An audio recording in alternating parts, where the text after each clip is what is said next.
Welcome, everybody. Hi, my name is Scott Coventry. I'm the storyteller and DM here for ZealZaddy. This is Elixia Box of Memories, Season 2, Episode 2. You may have been fooled last week when it said Season 1, Episode 2, or Episode 1, but it was really Season 2, Episode 1. This one is titled Forest of Liquid Fire, and this is a D&D campaign in a homebrew world. They have, so far, never left the island of Elixia. But, maybe that'll change this season. Who knows? So you can give us a follow on Twitch and YouTube, Discord, Twitter, Instagram, Facebook, Patreon. All of them, Discord, are at ZealZaddy. Discord, if you go down to the About section below, there's a link to it. We have 4 amazing players that are just chomping at the bit to get started, and I cannot wait to get started either, so we're just going to get started. Let's get everyone in here. All right. So let's get everybody introduced. Let me make sure your audio's good. Somebody talk. Yes. I just want to make one correction, Scott. You have 3 amazing players and me. I think you're a great player. He's being self-deprecating. Yes. Somebody's got You're to. fabulous. I gotta get Vesryn You're down. fabulous, honey. I'm just going to agree with Morgan on this one. Thank you, Brandon. I appreciate it. Yeah, I'll second that. All right. On the same page, Morgan. I will remain firm. Let's start with intros with Dillon today. Thank you, Ted. Hey everyone, my name is Dillon. I play Eslov, the Dragonborne Barbarian / Ranger, a title he hopes to earn this episode. No spoilers. That's basically the gist. I'm excited to be here. Thank you all for tuning in. Let's go to Morgan. Oh, all right. I am Morgan with My Flayed Mondays. If you are interested in hiring a professional DM, myself or several others that work with me are available. Check us out, myflayedmondays.com. Also make t-shirts on Amazon for D&D. If you're interested, check those out. And I play the wonderful Vesryn that everybody loves and hates And nobody can really decide if they love to hate him or hate to love him. But I'm the party wizard, and like Dillon, I'm just really excited to play. So. And Brandon. Hey, I'm Brandon. I play Morcant and Amstel. I'm the cleric of the party. I'm half elf and loving it. All right, let's go to Tiffany. Hi, I'm Tiffany. I play Cerridwen Sagewynd. She goes by Dwin. She's the bard of the party. I'm also Firbolg. I also run my own campaign called Dungeon Damsels. But I love playing with these guys. They're excellent players. We got a great story. I'm excited. Let's dive in. We have a lot to get through tonight, so maybe. So let's get started. So last week most of last week was spent correcting the ills of Kyrol and meeting Pop. Very heated discussion ensues. Yeah, there were heated discussions. Pretty heavy. Cerridwen was almost married off like a shotgun wedding with no shotguns. I'm making kobold friends. To her brother. and then Eslov made everybody uncomfortable. You're welcome. And Morcant missed the mayonnaise. I've gone forever now. He's totally regretting that trade. Those damn kobolds totally took him to the cleaners. It's not going to be that much work. All right. So we're going to do a little skipping ahead, I think. So I know everybody's parting the city. If you want to do any farewells, because I know that that you're leaving groups of 2, that you were planning on going with Eslov and Cerridwen. We're heading to Shayley. And Morcant and Vesryn were heading to Phelan. Am I correct on those 2 counts? Mm-hmm. Yes. Awesome. So if you want to get any farewells out of the way, let me know, and we'll hop to back and forth because you're going to be splitting the party. So I have to deal with both of you, all 4 of you in 2 sets. Okay. Well, I think Eslov wants to get some supplies and a little bit of beer in his belly before he heads out. That sounds like a wonderful plan. Perhaps we should all join you. We should all have a drink as a group before we part ways. It's good luck to do so, so I agree. I think I heard that somewhere. I won't say no to a drink. Morcant, we could use the supplies as well. Morcant, you don't want us to have bad luck on our travels, do you? You need to have a drink with us. You don't need to. I'll have some Oh, he has a lady to go meet at the Soul. The tea is fine. You don't need to pressure him. True. I just would love to see him have one drink just once. Where are you going to go? Wait, you want to have drinks with Each other. each other? Yeah. Yes. You've all seen each other drink. I'll This is invite. the end of the party, Scott. We're You've all seen separated. each other drink.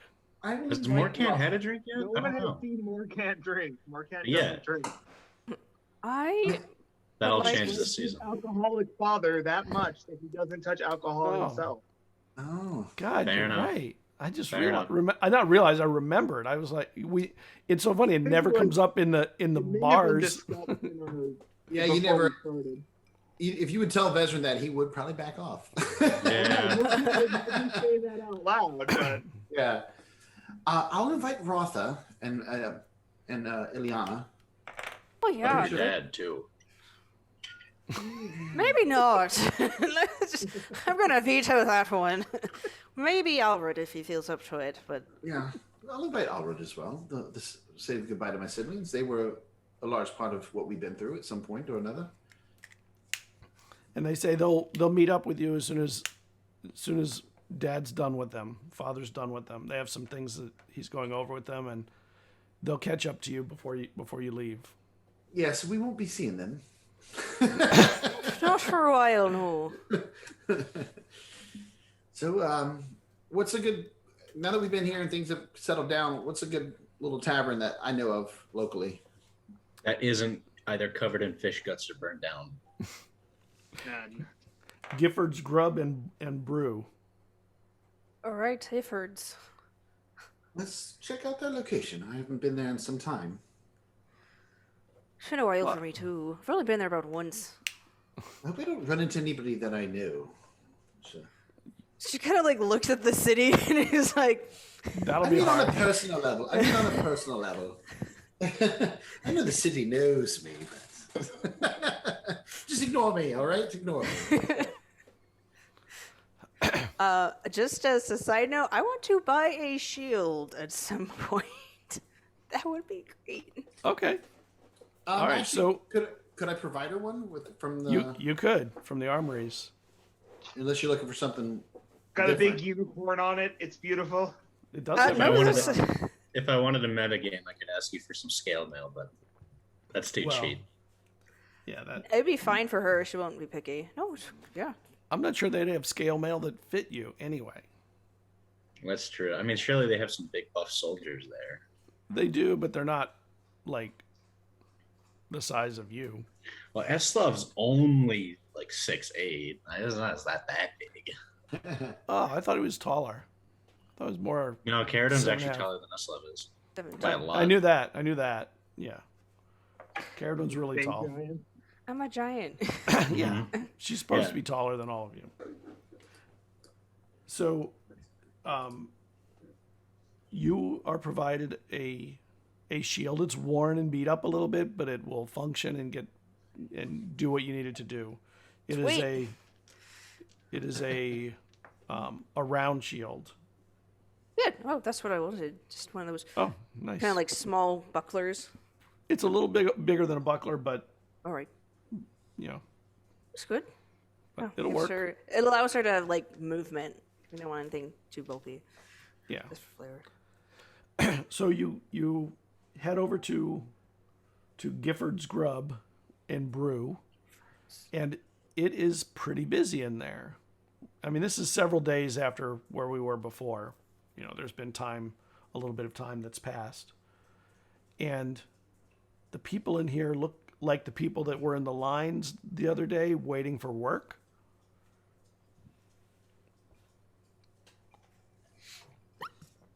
Apparently, they've Okay. gotten some pay, so the place is hopping. And you get in, and it is loud.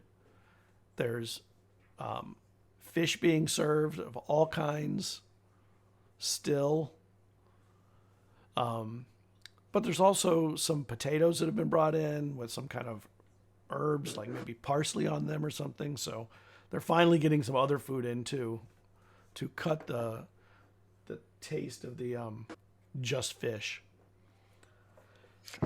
Just fish. Of the just fish We're all that sick of everyone's been that. eating. Yeah. But And- super. Yeah, and the bar, you know, there's when you walk in, like the bar has some spots where you can all find a place to kind of get in, or you can get a table. Vesryn, when he walks in, he will yell out to the barkeep. Next round on House Madrick for the people who deserve it. And the cheer goes up. Yes. Yeah. Anyone, Woo! can anyone who walks in announce that? Huh? What? Anyone who walks in announce that? You can't believe I walked in and announced that? Can anyone who walks in announce that? No. Only House Madrick. Only I can. All right. Do not cost me more money. And I'll go ahead. Eslov chimes in with and one cranberry juice for the man in armor. I mean, it's still good stuff. I'll look for a table as the super tall person.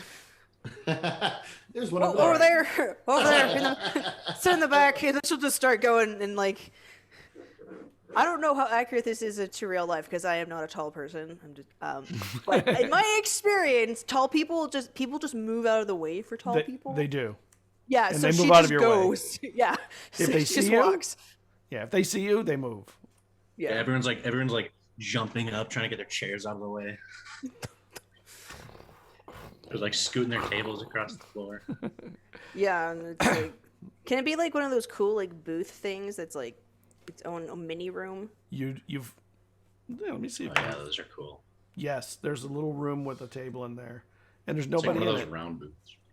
Okay, Yeah. so sort of And you can squeeze in there. You have to kind of move the table out of the way a little bit for everybody to squeeze in. yeah. Because you guys are pretty big. Well, two of you are big. Yeah.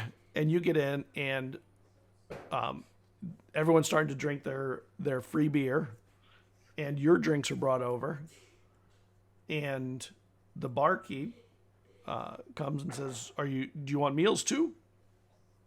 Yes, please. How much for the round that I just paid for? I'm not done counting. As soon as I'm done counting, I'll let you know. All right. Thank you. I assume. Well, yeah, you're good for it. I see you have the unicorn on, so. Yes, I'm fascinated. Nice to meet your acquaintance. I haven't seen you. Well, I've seen you here before. Just been quite a while. You were a little younger, Yes, a little more rambunctious back then. and when he steps aside to go back to the bar, right behind him there's a woman standing with a red cloak on. To her side, she has some kind of a sword and a hat that looks a little bit old school, maybe. And she bows. "Are you prepared for your training tomorrow, Master Vesryn?" Yes, I shall be ready. Excellent. you And want- she slides into a seat. Oh, yes. Welcome. Would you like to introduce yourself to my companions? I will. I'm Rosia, and I'll be doing the training to, make Vesryn a little tougher. And she looks a little About bit. time. She looks older and a little bit thin, but she an elf? seems confident. She is an elf. I'm sorry, she's a half elf. Good to know. And her accent does not sound like an accent from here. And you, Cerridwen, cannot place it. What was the name? How do you say it? Rosia, Rosia. My trainer. what are we eating? Barkeep, I'll have whatever they're having. Food and drink. It's probably Hopefully more fish. fish. Probably more fish. Could you bring me some of those potatoes too? Yes, extra potatoes. So where are we going to be doing our training? Well, we'll be traveling to Phelan to deliver a message from my father to the soul there, to try to see if we can secure Morcant's help on the journey ahead. So I would assume we'd be traveling and training there, unless Morcant, you want to take the quick way to Phelan to get there as fast as possible. I believe your father had set up a boat that was. Well, if you want to take the ship, we could do that. I'd rather not kill something if we don't have to. Fair enough. So we'll be taking a boat. So I guess the first sessions will be on the ship, and then we'll train in Phelan. Excellent. That'll teach you quite a bit about balance. Your name's Morcant, correct? Yes, I am That's- Morcant Vanamstel of the Soul. You've been on the sea, obviously, if you're from the soul of Akor. Yes, since I was young, I've helped out on ships as needed. And what about the two of you, Eslov and Cerridwen? Oh, I'm from Rashayli. I've been traveling around the island for a long time. Never been on ships? No, I haven't had the need to leave. Plenty of writing material for me right here. She kind of like pats her own pack back. Yeah. So where are you from? I can't quite place your accent. You're not from the island. Oh, no. No. I used to fight against the people of Arendelle when I was in Valai.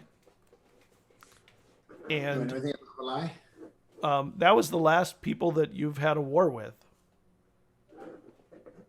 Like 1,000 years ago? Yep. Valai. Okay. You were in the war. Interesting. I retired here some time ago. Your father asked me to come work with you.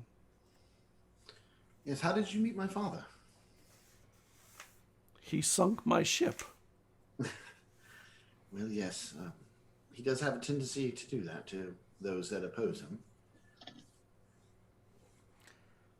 Well, the beer should be here any moment. And she taps her ring. She has like a ring, like a signet ring kind of thing. It's not a signet, but like that on the table. I'm gonna get my eat my food and head up. When are we leaving? Are we leaving this eve or are we leaving in the morn? Whenever the ship is prepared to leave, I believe it'll be tomorrow morning. Excellent.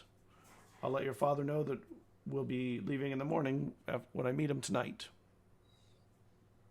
Wonderful.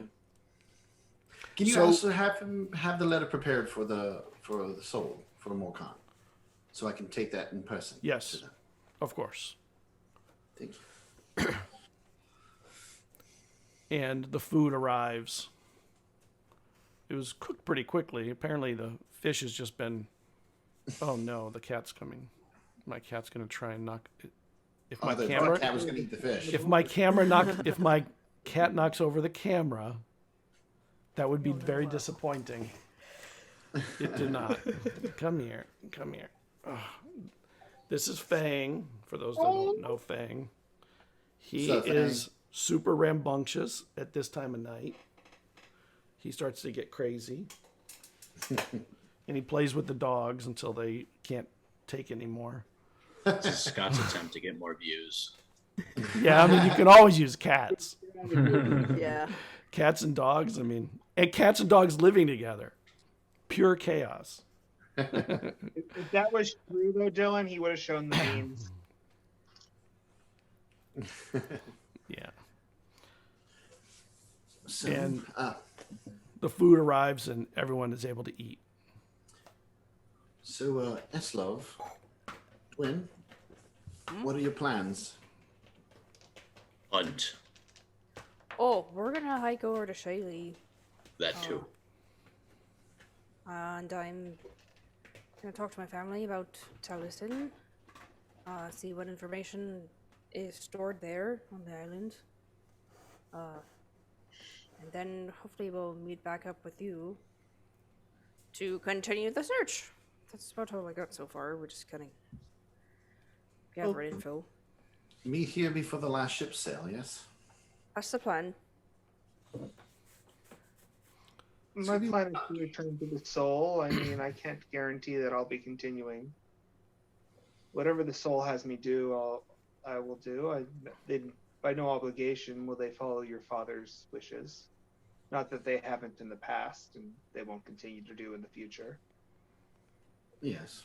Well, who knows? Perhaps this will be a chance for you to find your brother. I have no interest in finding my brother. Wait, Just gonna drink her. Drink. and Rosia goes, "What? Why would you not want to know where meet your brother? Have you?" Why would I want to meet a complete stranger? How would that benefit me at all? Because of the term brother. Stranger brother, brother stranger. No matter how you slice it, brother is part of it. I don't even know that he's real or that he exists. Well, it's perhaps, I mean, we'll table it. Perhaps you and I can discuss it later if you're interested in hearing my opinions, which you probably are not. But you know me, I'm good for sharing them. I'm sure I'll hear them because the boat ride will not be as instantaneous as they normally I did offer to take you through the portal, but you chose the boat, so. And after eating, Rosia gets up and says, "I'll meet you at the boat. Good evening, everyone." And Lovely she meeting bows and tips her hat when she bows and turns and steps out. And she walks like a military trained person. Okay. Confident steps, measured, what have you. And the four of you are there. Yeah. It's going to be odd not traveling together. We've done it what feels like for so long. Yeah, the road will be a little more lonely. It will indeed. I will be quite Eslov happy looks to personally see offended you. when she says that. Well, I And didn't then- say completely lonely. I know. He just Oh. crosses his arms and looks away. I'll raise my drink and I'll say, to good friends and to safe travels till we meet again. I'll drink to that. I'll drink my water. And everyone drink. And you spend Except your for drinks, Scott. and you have your drinks for the evening, and just when it's late at night, and Ratha, Ilyana, and Ulrich show up, and they look exhausted, and they come over to the table. And I have drinks waiting for them. Oh, thank you. Thank you, brother. What does Father have you been doing? Today, at least. Teaching. Looks like he put you through the ringer. Yes, of course. And Ulrich's like, I don't ever want to look at money again, I don't think. And Ilyana is, I'm going to miss you. I'm going to miss you, brother. We'll I'll be all... back soon. Yes, you need to take Why don't care. you come with, Ileana? I didn't hear you. What'd you say? Why don't you come with, Ileana? Oh, no. I have way too many things that I have to do now. There's a lot of learning. Don't worry. It'll only be for about a year before Father leaves. I hope. We hope. Years, but a blink of an eye. And they and they all put their mugs up and they clink them. Yeah, only a year. Clink. And Only a drink. year. They're all like 80, so years like nothing to them. Yeah. There's no way he'll stay longer than a year. It's not in him to be here that long. I know you guys are going to be busy while we're gone, but I'm hoping that while I'm in Phelan and when we get back and leave the island, that during that time perhaps you could do more research into the Ascensions and see what else you can discover based on the information that we've already tracked down. I'm saying this mostly to Ratha. Yeah. 'Cause I do plan. I'll do what I can while you're out. Oh, by the way, I have something for you. And she like feels around, and in a pocket she pulls out a two. Here goes my cat again. Oh my gosh, my cat likes dice. Yeah, they like dice. You know what? It's because I have these beautiful dice from Ice Cream Dice that look like Neapolitan ice cream. They're beautiful. My roommate's cat's the same way. I have to keep my dice away from her. It's super annoying. And all right, time to go away again. I think I'm gonna have to hide them for the moment on the book. Okay, and she gives you. She pulls out 2 pieces of thorn, of like a brambly thorn, and she gives one to you, Vesryn, and she gives one to Cerridwen. She said, She kind of looks at it like, I had a like a dream about something like this. I don't know what it meant, but they're common around here, so I thought maybe you would. Have you seen these or had any visions or anything about this kind of stuff? Have we? Do I know anything of this stuff? No, it's a vine. Is it coiled? Is it Karos? No, and it's not Karos. She gave us Karos. She can hates I attempt to identify the vine? Sure. Okay. Nature, I'm assuming. Yes. That's a 6. Yeah, you're not sure. You've seen it though. I mean, I've seen this around the island, but I don't know what it is specifically. Plants aren't really my specialty. I know a lot of horologists, though.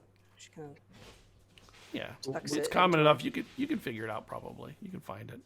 Oh my god, I think I'm gonna have to put my cat away. He keeps like every time I put him down, he runs around the room and comes back around. He's like gonna be here. He's trying to break you. If I keep doing it. I think he's gonna knock down a plant soon. Oh. Oh, okay. Just hear him pittering around. Yeah, he's back there doing his thing. And she goes, I don't know, maybe it'll mean something. And she drinks. They drink. Go on. I'm sorry, what were you going to say? Nothing really. She just kind of agrees. Like, well, we'll find out. I'll hang on to it. No harm in hanging on to it. And you guys drink until you are done. And the three of them, they kind of drink harder at this point. Like they're trying to catch up. Yeah. And maybe pass up. Morcant just skulls disapprovingly. They don't look at you then.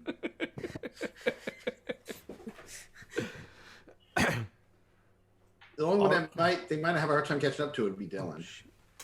I'm sure Eslov's probably out drinking everybody. Oh my god.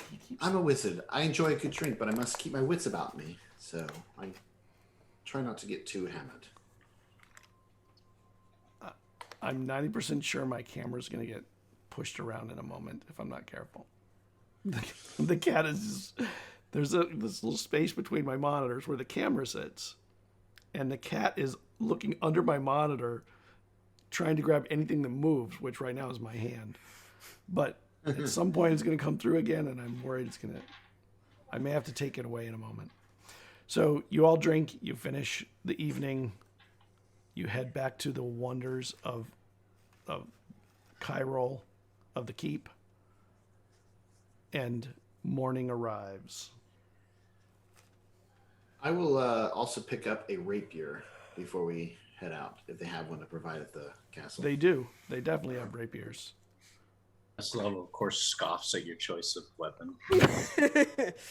Thin blade. Hey, Like- let's use my dexterity. So Can he pick up another rapier and just like sort of bend it with his hands, like a needle? Stick him with the pointy end. And you cut him while he does it. Well, is You're it a strong rapier enough to that's do just, it. Is it a bladed rapier or is it a rapier with no blade? And just It's bladed. it's bladed. Yeah. It's meant for actual use, not just fencing. well, right, but aren't there rapiers that are just like a stick of metal with a point on the end? Yeah, Yeah, that's for for fencing practice and stuff. No, I mean like Fencing. with a sharp point, not a dull point. Yeah. Rapiers are a very thin blade. They I thought cut. I thought there were some of them that were They don't just get- the pointy metal thing. They don't just dab. It's good to know that, because I thought you just put the pointy end of the people. I'm going to be learning a lot this trip.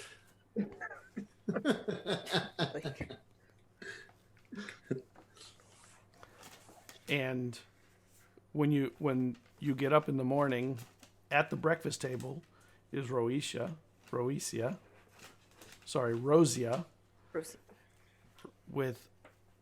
with father and the steward, who looks bedraggled. Poor guy. And it's only been a few days. Steward!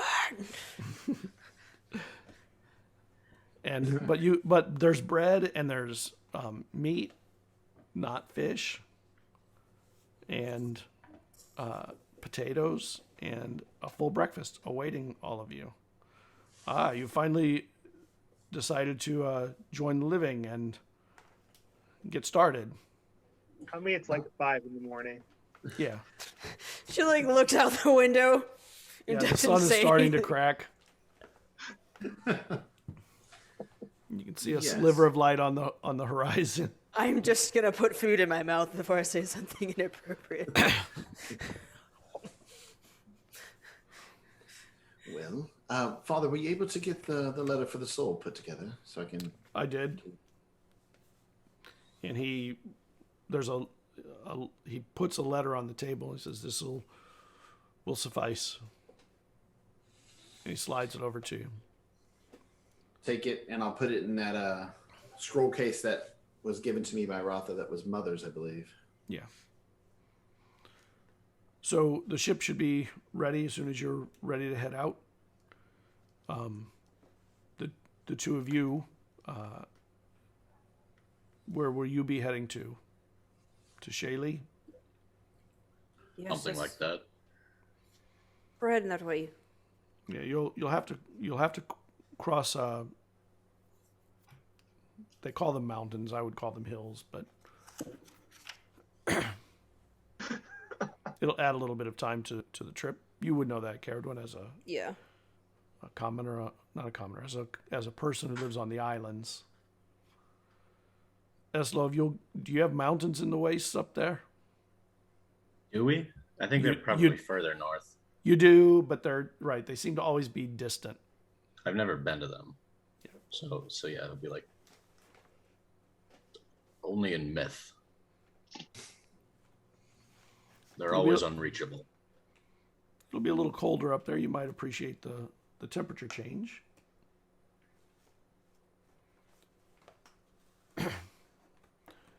And Rosia stands up and says, if you're ready to go, or when you're ready to go, I'll meet you on ship. And she bows, and your father lowers his, nods, and she heads out. She seems capable, Father. Thank you for a experienced trainer. It's not how I would like to see you fight, but I think it's the way that fits your Abilities? body type. I'll take that as a compliment, even though I don't think you mean it so. Well, your siblings have a lot to do today, so I will take leave. I have a lot to do with the hirings. There's a lot more people to put to work and get this place functional again. Good travels, safe travels, all of you. And I hope you fare well here, Father. Getting everything in order. You can send me messages whenever you arrive. Let me know what's going on. Will do. Well, I'm ready to go get on the ship. Morcant, are you ready? Of course. Cerridwen, Eslov, it's been an honor traveling with the two of you. Don't make it sound so final. We're coming back. I can't guarantee. If you're ever in Phelan, be sure to visit me at the Soul. I'll I never want you to forget guarantee me. you. If you die while I'm not there to protect you, I'm gonna kill you. I think that's a suitable end. Thank you. Do you go for like a handshake, Morcant? Yeah, I'll go for an handshake. That sounds good. Yeah, I think Dwayne would just hug you. Awful. Yeah, no, Eslov would do the same thing. We're giants hugging little more. Yeah. We just grab Vesryn. We just have a little group hug. Oh, yes. Oh. Like you imagine the two little ones are just smushed between the two. Yeah, we're just big ones. sandwiching them. they're like trying to tap on our shoulders to get us to let go. This is a great hug. Yes. All right, maybe we should let him go at this point. What were you gonna say, Scott? And Vesryn loves being in the hug. Morcant, you can tell he's at least uncomfortable. I was gonna say Vesryn is outwardly uncomfortable. He is outwardly uncomfortable. Oh, really? Okay. Well, he enjoys it, but he feels because he's stationed, his father's right here. That whole. Your dad left. He left. What? Oh, he left. All right. Well, Yes. then No, I would I'd not still hug be you. I would still be a little bit on edge just in case if he walked back in, because I'm like that whole, that appearance you have to portray as a noble. So he's like, oh yes, I like this, but Time and place. yes, let's and then I will lean in and I will tell Eslov, whisper, hopefully out at earshot of Morcant, Don't worry, he'll be back. You better protect him with your new fancy sparring partner, whoever that is. Eslov jealous. I love it. We'll do our best. With my magic and hopefully her skills are suitable. If my father feels she's suitable, then she will be. He just does this. You better take care of my sister. He looks Yep, confused for a sister. second. That's what I am. Not Si- fiance. it's like sister wife, you know, like in Utah. No, that's I think maybe it's time to go. Let's get this stuff. Well, And- Cerridwen, I think it's about time.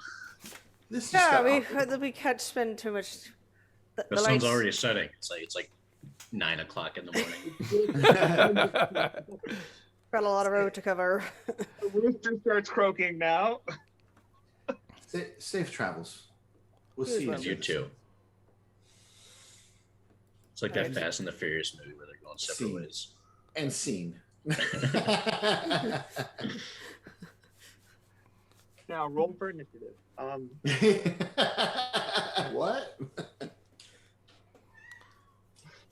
And you head out your two separate ways. Two of you join them on the ship. Two of you head out on the road.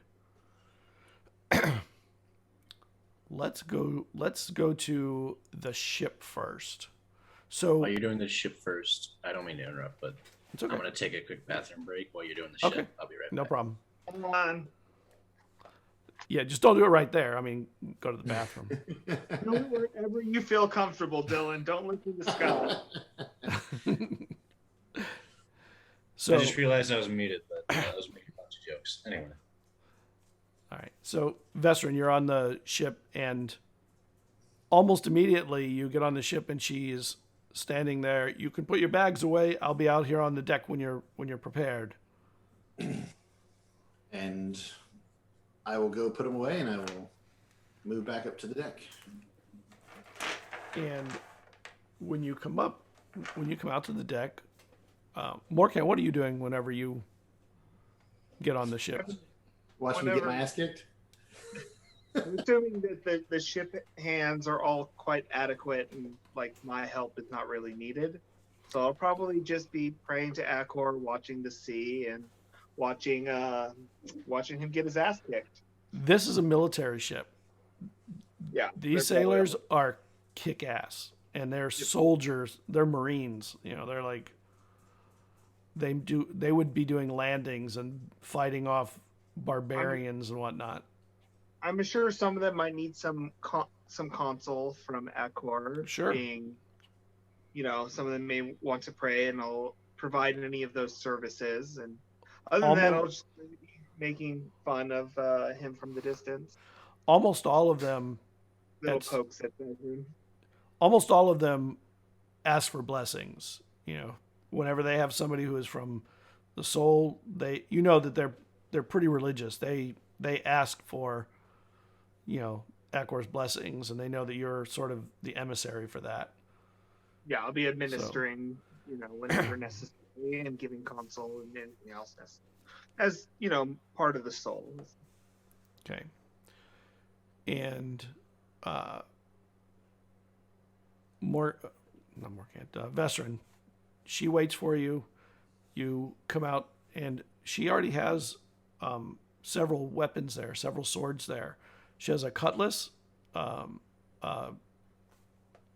rapier, and a longsword. And they're set aside. So you prefer the rapier? I'm So much you prefer the faster than rapier? I am- Yes, I'm much faster than I am strong. So I think my speed would be more reliable versus brute strength. Have you used a rapier? No. Not yet. I have used a long sword, so I'm assuming some of the techniques are similar. And short swords, I've used those as well. Are you trained in how to use a long sword or a short sword? Yes. All of us are. My father made sure all of us had some training in those. Oh, so you have some foundation. Yes. And she says, well, let's start then with how to handle and hold a rapier and how best to put it to use in defense and attack. And she goes into a diatribe of how to use the weapon properly. And while she talks, she rarely takes her eyes off of you. And I don't mean on your hand, but on your face. And you almost feel like when she's talking to you, she's not really talking to you to give you information only. She's also trying to read you. Mm-hmm. And Vesryn's just staring at her, like taking it full in because he is committed to this path, this course. And for several hours, she never has you swing it or anything at anybody. She teaches you how to use your wrists, hand technique, like just really foundational stuff, like no fighting at all. Mm-hmm. But, movement of your body, how the sword is best suited for someone who is willing to avoid hits because it doesn't have the weight or mass of others. So it relies on you being able to dodge and sometimes parry when you can, when it's a smaller weapon. Flashes of speed versus the overwhelming power of an axe or hammer or a larger sword. And for just hours and hours, she runs you through things like how to move your wrist and it. Do you have the fortitude to go through the boringness of this kind of stuff, I wonder? I have a 14 in Constitution, so. What about your wisdom? Are you taking Wisdom it all in? Wisdom is a 13, so. Okay. I feel like I would. I'd do all right. I'd do okay. So she goes, how would you use the longsword against this weapon? And she starts questioning you about how you would fight someone with this weapon.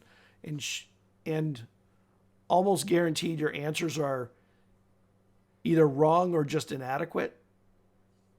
Yeah. Again, I'm trained in those weapons, but I'm not an expert. So yeah, inadequate and wrong would be about right for those answers. And eventually, almost late in the afternoon, she says, let's do a little sparring. I'd like you to start getting the feel for the blade in your hand, actually being swung. I want to hear this blade sing in your hands. And So let's do it. And she steps back and she bows.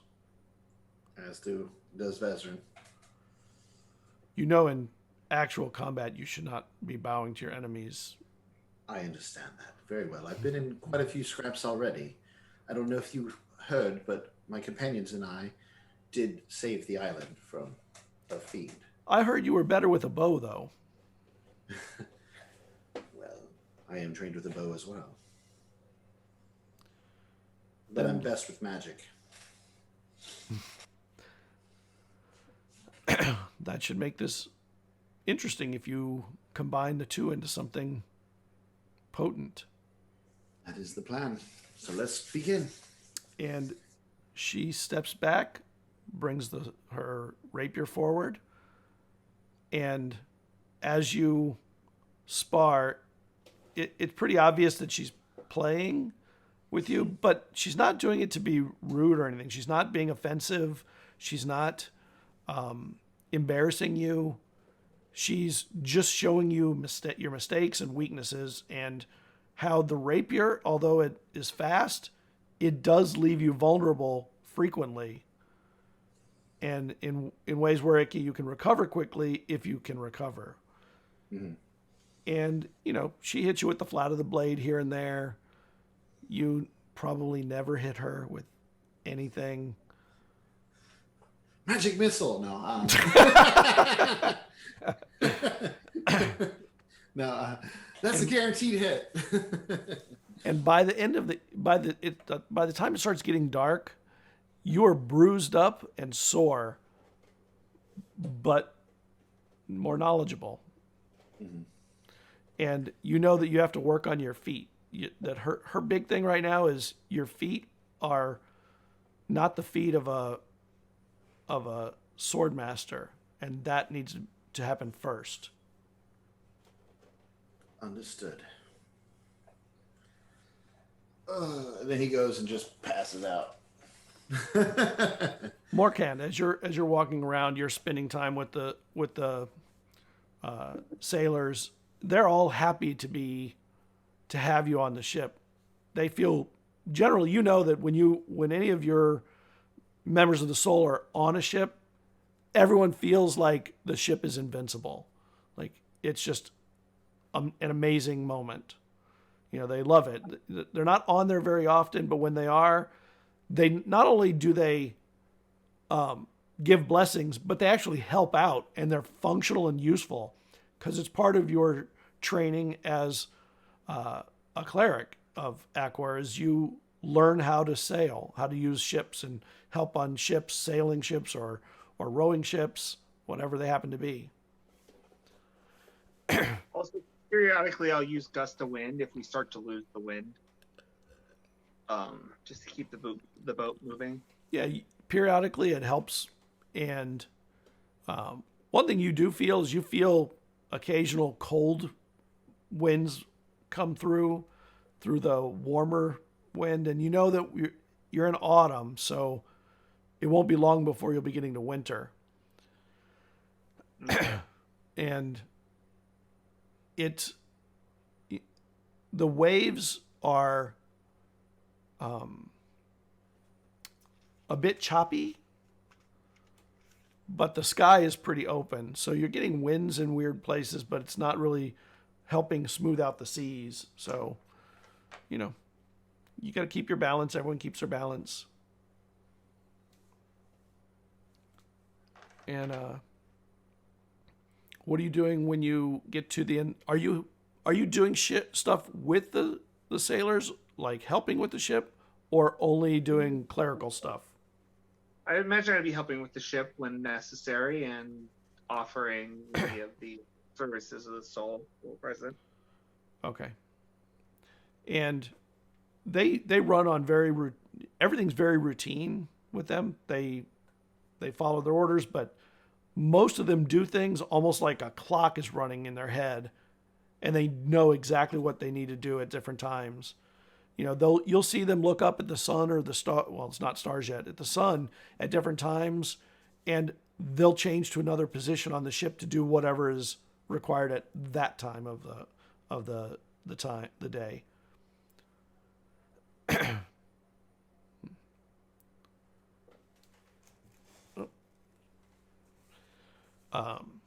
As the day wears on, though, you see that they do start to get a little bit tired, and they start to swap out, and there's more sailors that come in and replace a few of them.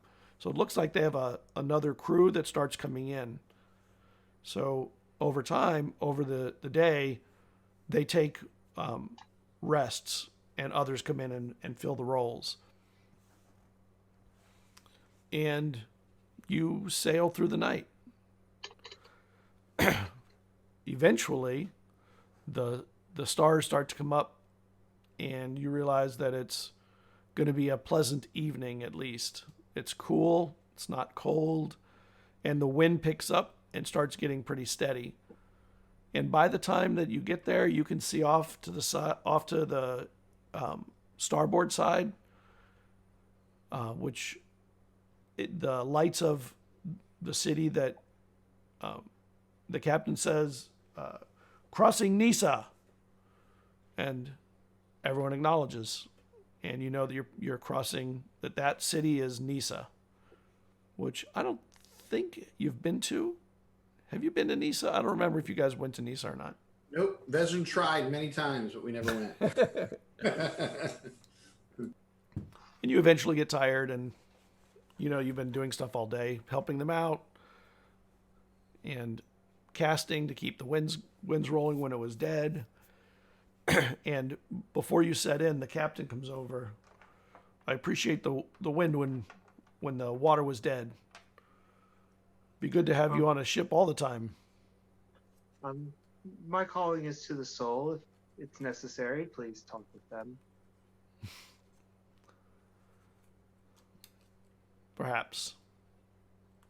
It's just good to have someone of the faith moving things forward, as it were.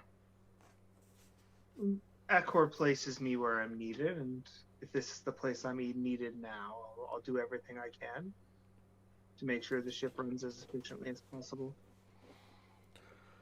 Well, there's a cabin downstairs. The two of you will be in. You'll be sharing a room. I apologize. We don't really have space for individual quarters. That's sure. I'm sure Vesryn can keep his hand to himself. And he doesn't crack a smile or anything. No, that is Morcant. Yeah. Evening. And the captain goes back Lovely to meeting you, Captain. captaining. Blessings from Accor. And you go to head into the cabin, and it's a pretty small cabin, and there's two not beds, what are they called? Hammocks that are strung between two posts, one on each side of what is essentially a hallway that has a door, a small short hallway with a door.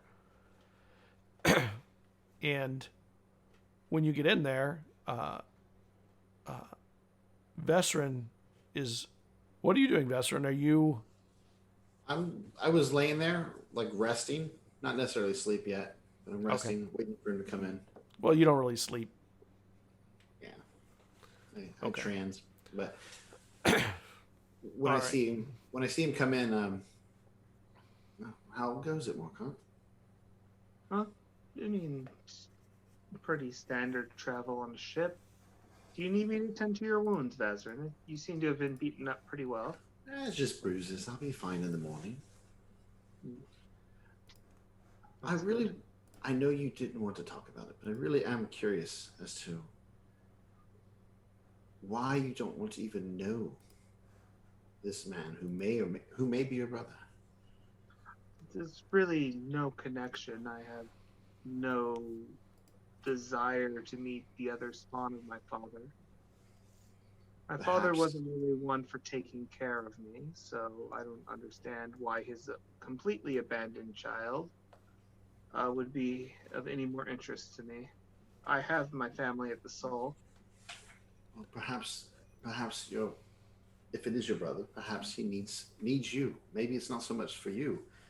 Maybe he needs you. I mean, the more worrying part is the time frame. How could he even exist when my father was with my mother?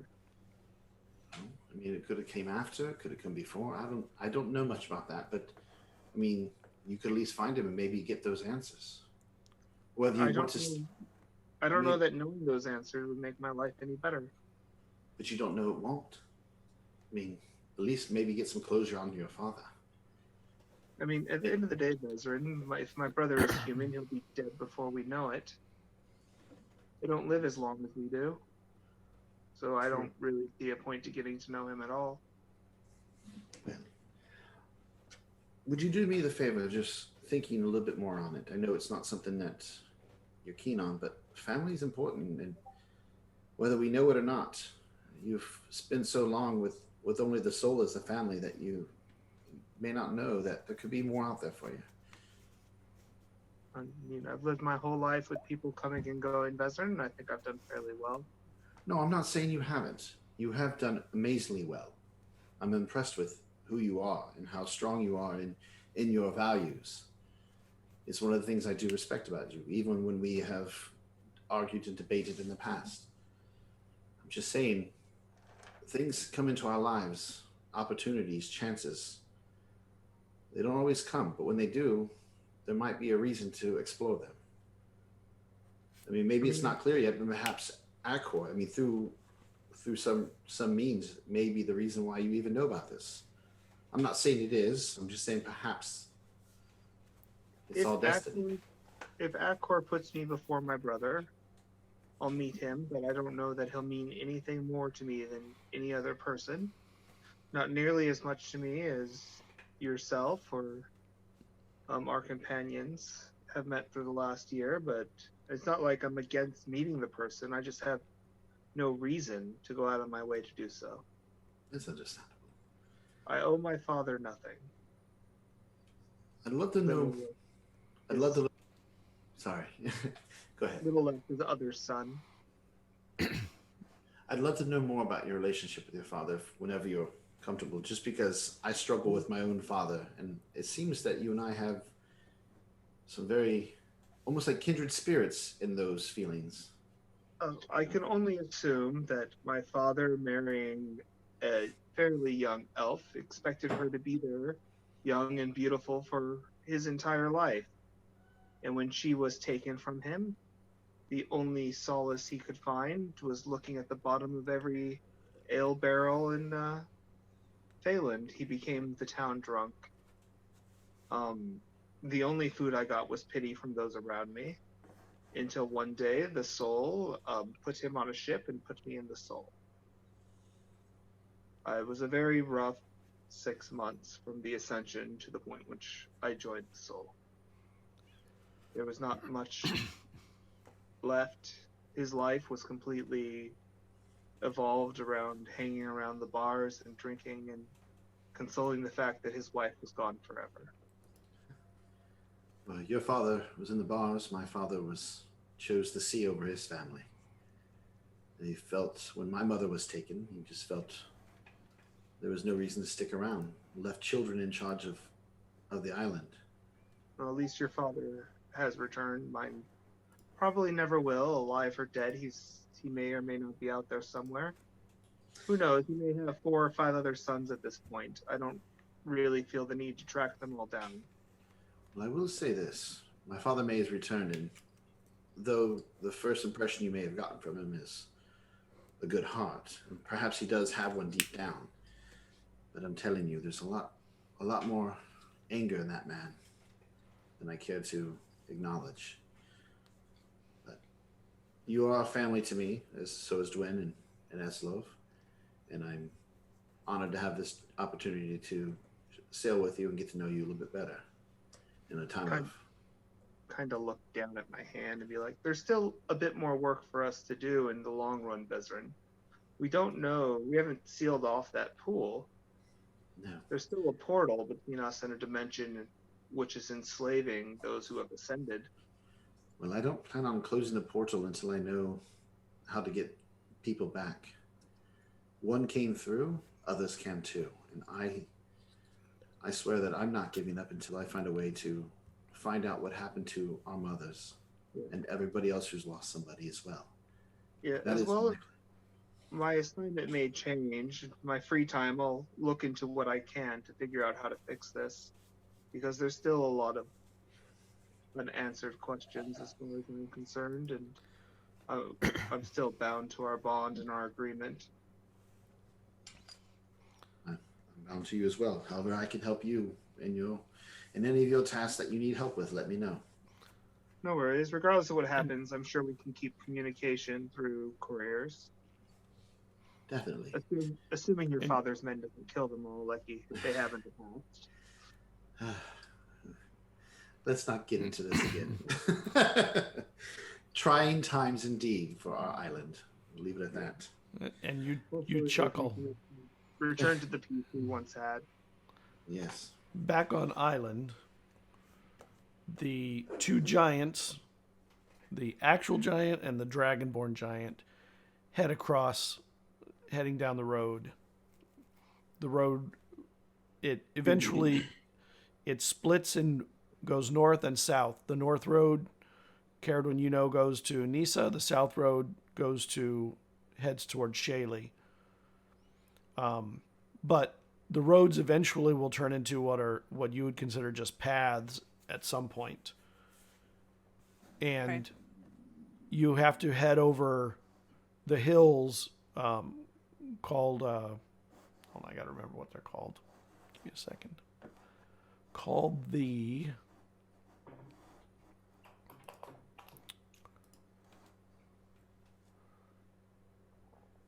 Gelsey Rolls, and they're just like rolling hills. They're kind of high for hills, but they just kind of roll through, and they split the north from the south around the large lake in the center, Lake Carling, and you just have to stay off to the east, which is the Carling Woods, is where you're eventually going to have to go through. And as you're traveling, one thing that you start to notice is that there's a lot of sap on trees that you don't think normally create sap.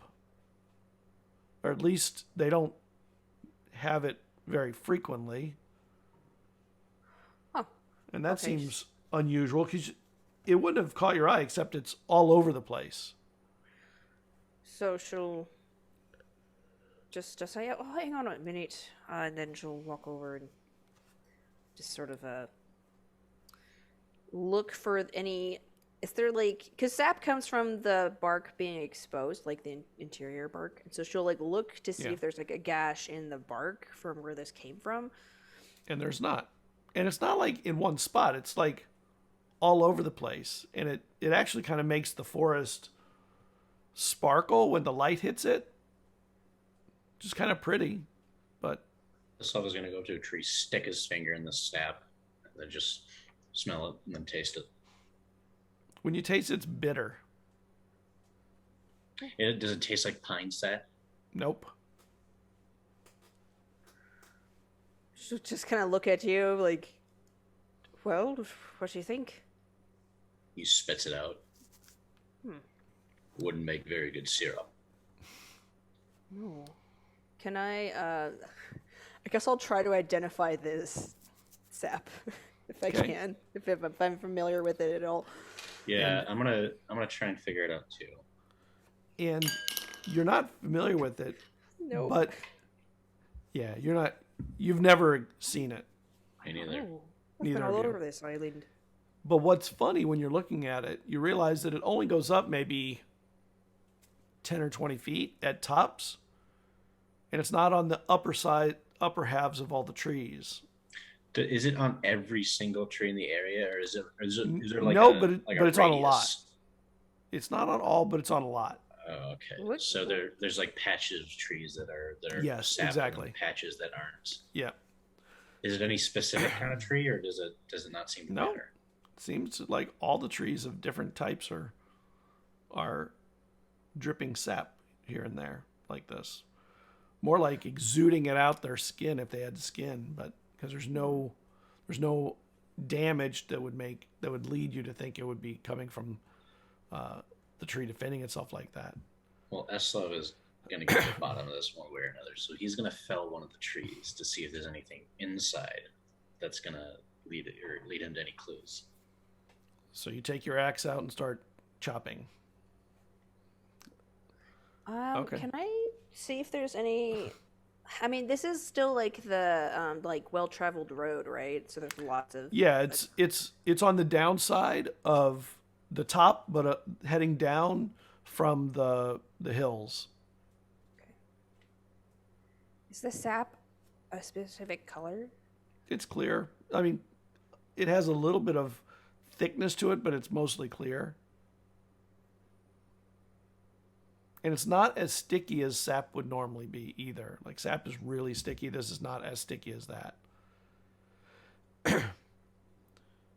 And you're cutting down a tree. So you fell a tree. Eslov, you bring the tree down. Of course I do. That's what I'm made to do. What do I find? And you find that the tree is otherwise healthy. And it's now cut down and dead because It's now cut down. but the insides don't have any kind of like bugs or anything that you would think beyond what a tree normally would have. Well, I got nothing else. Yeah, I'm pretty. She kind of smiles and looks at you, stumped.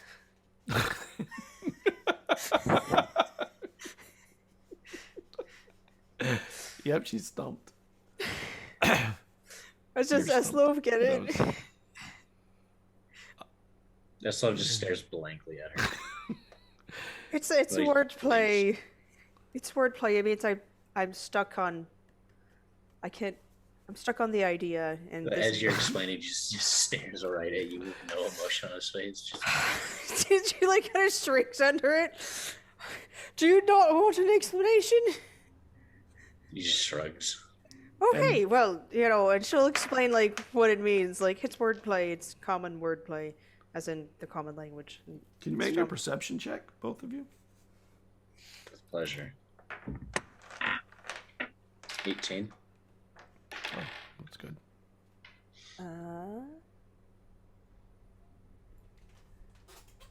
Perception, you say? Yes. Oh wow. 21. Okay. Both of you hear somebody coming up the road from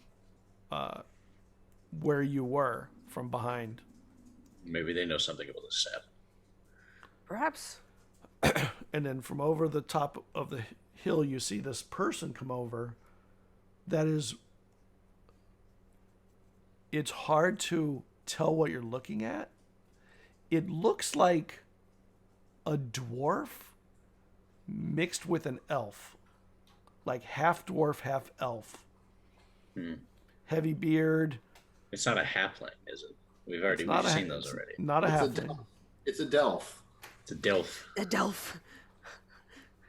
Oh. Have I encountered like race crossovers?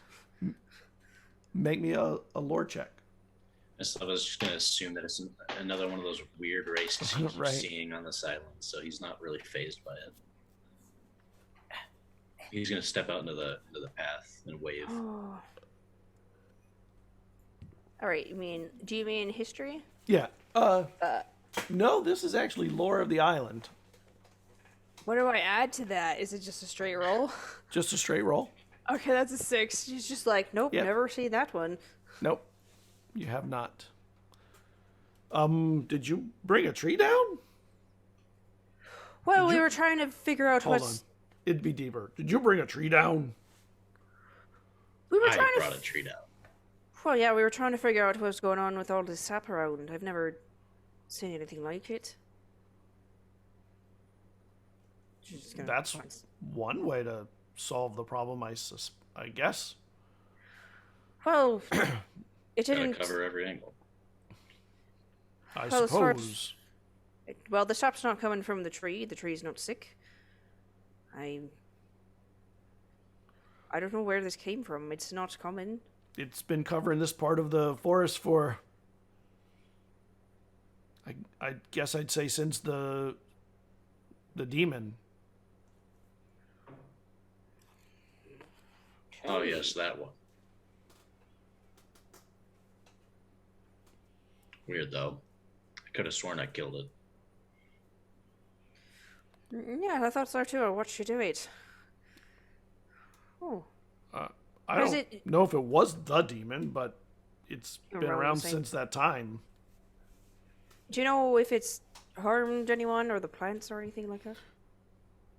You're Cerridwen, aren't you? I am Sagewynd. Ah, I'm Musetta, and you have heard that name. That is a scout on the island that you've never met but heard of. Okay. Oh yeah, if I know your friends, some of your friends are my friends. I could tell by the way you speak. I've heard that you have, I guess, a tongue. Like you don't sound like someone who hasn't read enough books. Well, you got to speak well if you want to write books. I suppose. So what leads you this way? We're heading back to Shaley to Oh, cover to check on. Well, I'm from there, so I'm going back home for a bit. Do you have news? not of Shaley proper, but I do know that there are parts of the forest between here and there that are blackened with. It looks like the trees have been burned to the ground, from the ground, halfway up the trees, and no one knows what it is. And people don't come back from them sometime from those areas. So if you see areas that get like that, you may want to skirt around. I'm sure you, knowing the island as well as you do, would probably know how to get around them. I know more than one way to get to Shaley. Appreciate the warning. Yeah, they even say that some of the areas are haunted. People can hear sounds in them and see figures sometimes, like ghostly figures in them. Once you see those, though, most people don't come back from that. These figures, are they humanoid or are they unicorns? Don't know. I've not seen them myself. All right. And I hope that I never do. Are they? I know this is a bit of a stretch, but do you know if these mysterious specters show up around old rocks and old ruins? I would say no. I don't think they do. I don't think there's enough rocks and ruins in this area to really say with any certainty that that would be a point of connection, I suppose. Right. There aren't even many deer that come through those areas anymore. Well, they dare no more than they let on. They do. So Well, are you traveling this way? She points that direction. I'm heading to Nisa. I have to pick up a caravan soon. Oh well, we'll walk to the fork. We're going that way. Nice. Then let's head. And who are you, my friend? And he looks at you, Eslov. My name is Eslov. I come from the north. Oh, Well, you mean I did. north of here? So, like, across the sea Relatively, north yes. or on the island north? Because I know Yes. no Dragonborne here, except you now. He comes from the Blue Wastes. Oh, that's a long way off. I mean, it's a little obvious from the way he is dressed. Like a lot of the furs are white, very like from northern animals. And you travel for, another half a day, and you get to the fork. And he says, "Well, I bid you farewell, and keep your eyes peeled. Who knows what's out there? Stay away from the burned forest. Thank The you. burned forest. It's nice meeting you, that? he said. I hope to meet again. And one of these days, Of course. we'll talk about your book. Oh, After I read look- it, of course." I look forward to it. I'll sign it for you. And he steps out and heads up the road to Nisa. And the road heading to Shaley, it starts to narrow. And you know that's what it becomes a path at this point. It stops being much of a road very shortly after the fork. Okay. And you start heading into the forest. Yep, we hike in. Make me a perception check. No, I'm sorry, a nature check. Both of you. I'm actually not great at nature. That's a 15. I'm not great. 14. Okay. So you're traveling in, and you can see that there's pockets of the sap on trees throughout the area. And as it starts to turn into evening and the sun goes down, the sap sort of has it like reflects the moonlight, and it really makes it look like almost like a star field in the forest. It's beautiful. Too beautiful. Maybe it's too beautiful. Time to cut another one down. See what happens. I think that Deva we felled woke something up on this island. Just kind of like looking around the trees. Something that's been sleeping a long time. And Do you have any idea what that could be? Hey, honestly, it could be anything. I'm just barely scratching the surface of the root language of all the old anything that would tell me about it is an ancient Elixian, which I've just barely scratched the surface on. So It's only sap. It's not that bad, is it? well, as far as we know right now, but not everything is as it appears. It could be nothing. It could also be something. And what are you going to do about traveling through the night? Are you going to stop and rest? You're going to try and push through? Through the woods, straight there. Sure, we can walk at night. It'd be a good training for traveling at night if you have to do it. Are you hungry, Cerridwen? Let's see what she is. Yeah, I could eat. Perfect. And then he walks into the woods. All right, let's go. He's been waiting for the opportunity to hunt something.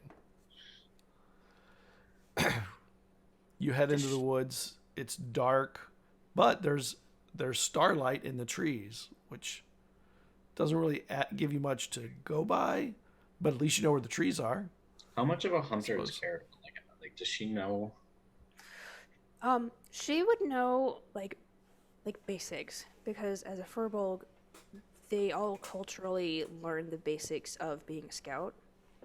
And she probably could have just told you this while you were walking, so I'll just tell you she learned basics of scouting and then became a bard because her mom's a bard historian like her, and it just made sense for her to switch from scout to bard because that's where her talents lied. So he will give you a javelin.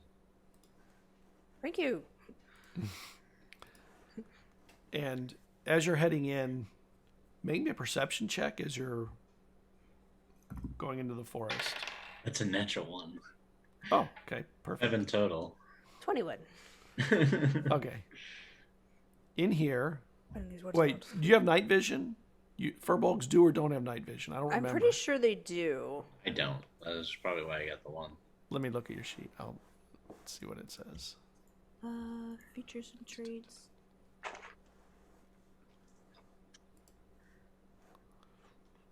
No, I don't. Okay. Oh, that's right, I don't. So both of you Have it in all my don't. other campaigns. So both of you don't have night vision. So are you using a torch or something or a lantern? I think we were operating just off starlight, personally. Eslov would probably be just listening around and feeling. Okay. So as you're walking, you find an area as you're walking that suddenly the starlight is no longer on the trees, and you step into something that is. Let me see who does. Eslov, you step in something that's gooey, maybe like the sap, but it's hard to tell. I'm going to lean down and look at it. I hope it's not a cowpie. Oh, dear. You go down to look at it, and it doesn't smell like anything like that. It feels stickier, and there's a area, it's like tar, and there's some sticks and rocks in it or something.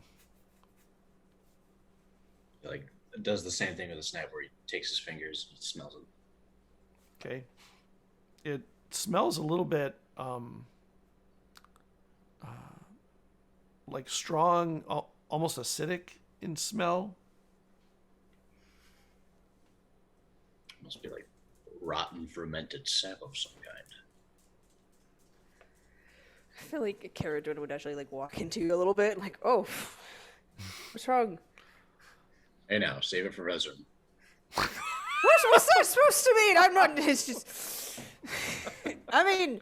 All what's right, that- all right. What's that supposed to mean?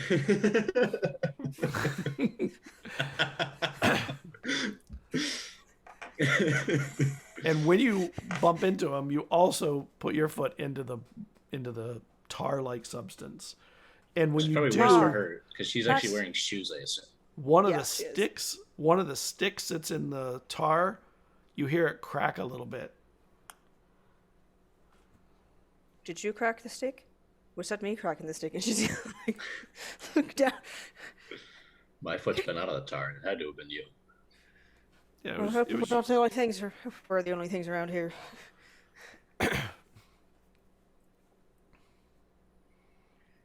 and it's very dark without the starlight on the trees in the area. Begrudgingly, Eslov is gonna like reach into his pack, find some sort of light. I'm sure he has like oil in there to make a torch out of. Sure. Unless Cerridwen has magic that can make a fire. I don't think I have anything like that. Okay, so torches are fine. Yeah, Very it's common. just torch. Yeah. It'll attract some animal, I'm sure. And you put the oil on the torch. He's you hoping get for some a light. pack of wolves. You get some light, and the tar that you're standing at, it has like a lump in it, like a big rock, and some sticks. Like there's a couple sticks that stick that are kind of up at like a shape, like just covered in the tarry goo. Yeah, I'm gonna look up to see if it like dropped down from a tree or something. I'm gonna look You don't see anything around. up there. You see leaves, the tree itself. And you look around and you realize there's a couple more of these tar areas. And There's more over there. yeah. Do they look like they're leading somewhere? Like they're No, they look like they're all just in this one area, maybe a 30, 40 feet area. so like the sap, they're just kind of splotted around randomly, not really. Any Yeah, rhyme but or they're reason. bigger puddles than the little drips. These are, Yeah, several feet across each one. That's I why it was think so we easy need to to- step into them. I think we need to figure out what happened here.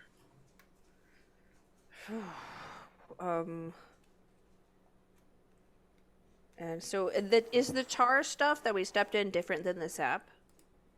Yeah, it's a little bit. Okay. It's sticky, but not quite as sticky. It's a little bit harder. Yeah, it's black.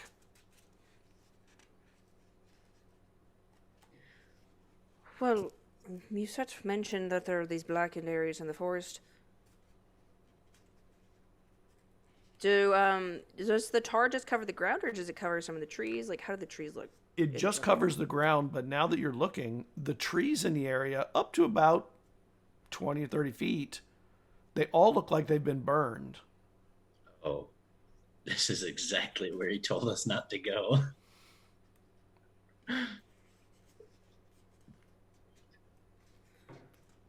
Well, There's nothing here. this just must be the tar burned puddles. forest he talked about. But if Do you think that?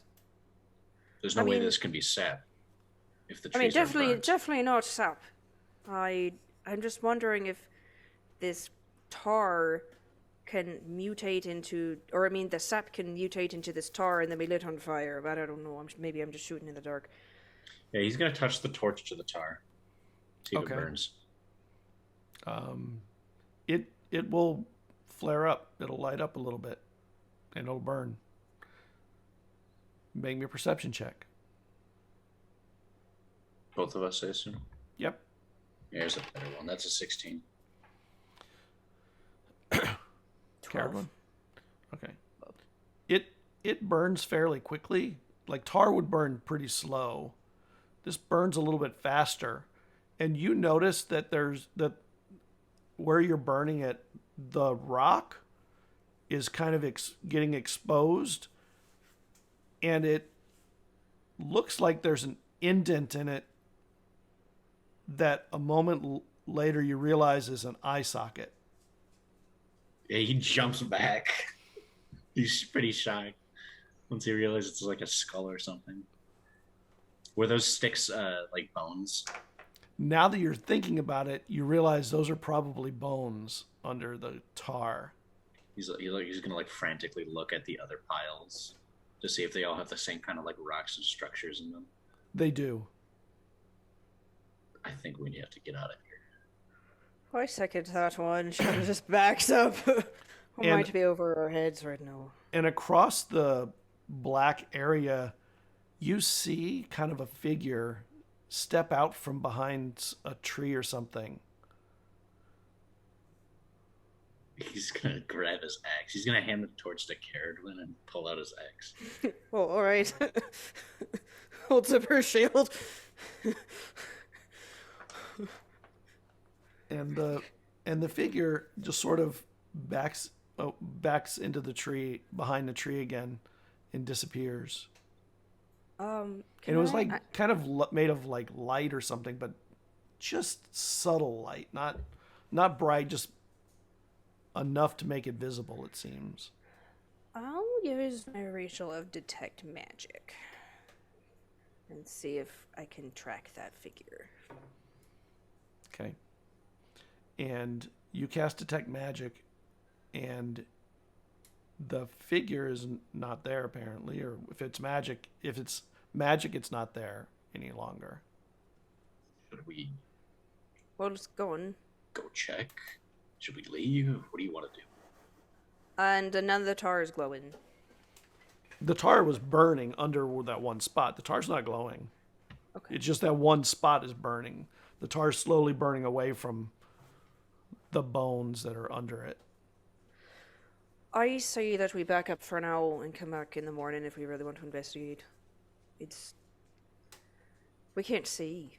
We're at a That's huge true. disadvantage right now. Should we set up camp on the road? Or near it, yeah. And then, Just Sure. out of this place. yeah, just away from this place. Yeah. Yeah, you could head back to the path, and Yeah, we'll backtrack. that'd be enough road. Yeah. Do And we- it's do we not the find black area over there. And any animals on the way back? You don't see any animals here right now. I guess stale jerky and meat will have to do then. Yeah. Welcome to the road. I've survived on far worse. Don't worry. All right, we're going to step over to the ship for a moment while you guys set up camp. Back on the ship, Morcant, when you realize it's time to wake up, like you just sense the timing, and you can hear, like you feel and hear the energy of the ship of people, the next shift moving up in the morning. What do you do? I guess I go and greet the day, get dressed, leave my armor in a pile because I don't think I need it. Go Okay. breathe in some of that sea air. It's wonderful. And you do feel chill in the air, like it's colder than you thought when you went to bed. I'll just embrace it and pretend like I don't feel it at all. Okay. This ain't cold. He was on a ladder in the middle of the city in the wintertime. That's cold. Nothing but a loincloth. And when you step out onto the deck, make me a perception check.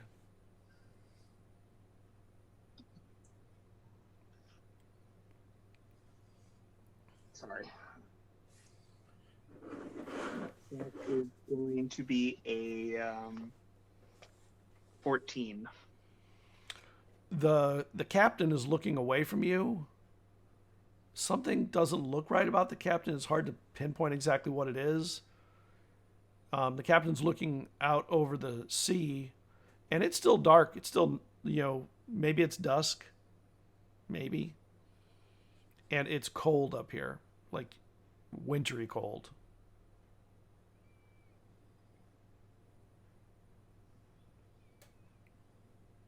I guess I'll walk over to the captain and see how he's doing. And she turns around, and it's Captain Omari. You're up. Am I just thing noticing you're there's up. Captain Omari now? Yes. Captain Omari, how long have you been on the ship? How have we not run into each other? This is my ship. Look at the waters there. It's odd. We could use definitely some of Vakor's blessings for this. Those waters that's the product of the sisters. His daughters are churning it up on us. And she's looking down into the water, and the waters, you as someone who lives on and by the sea, know that the waters, when they get choppy like this, that it's because of the chaos of Mave. And the waves are crashing against each other rather than moving with each other. So the ship seems to be kind of stuck in a spot.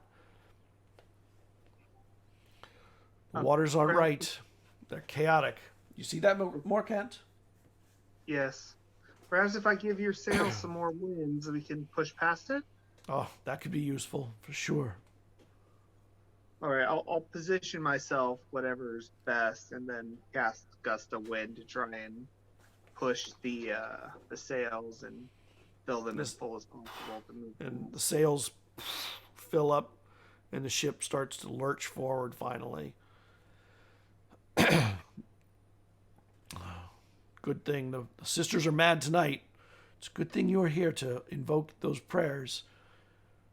Yeah, of course. And I'll look up at the moons. And given that Morcant has spent most of his life studying the moons, does it seem somewhat out of sorts, or does it seem pretty typical chaos? It looks like Mave's high, and the other moon is on the horizon in the distance. So this is all about kind of moving chaos right now. Okay, so it's not completely out of the normal chaos Nope. range. No, this though is when sailors don't want to sail. These are the waters that are dangerous. So I'll keep guiding gust for the minute that it lasts to try and push past this particular bad spot. Can you make me a perception check while you're up on the deck with Omari?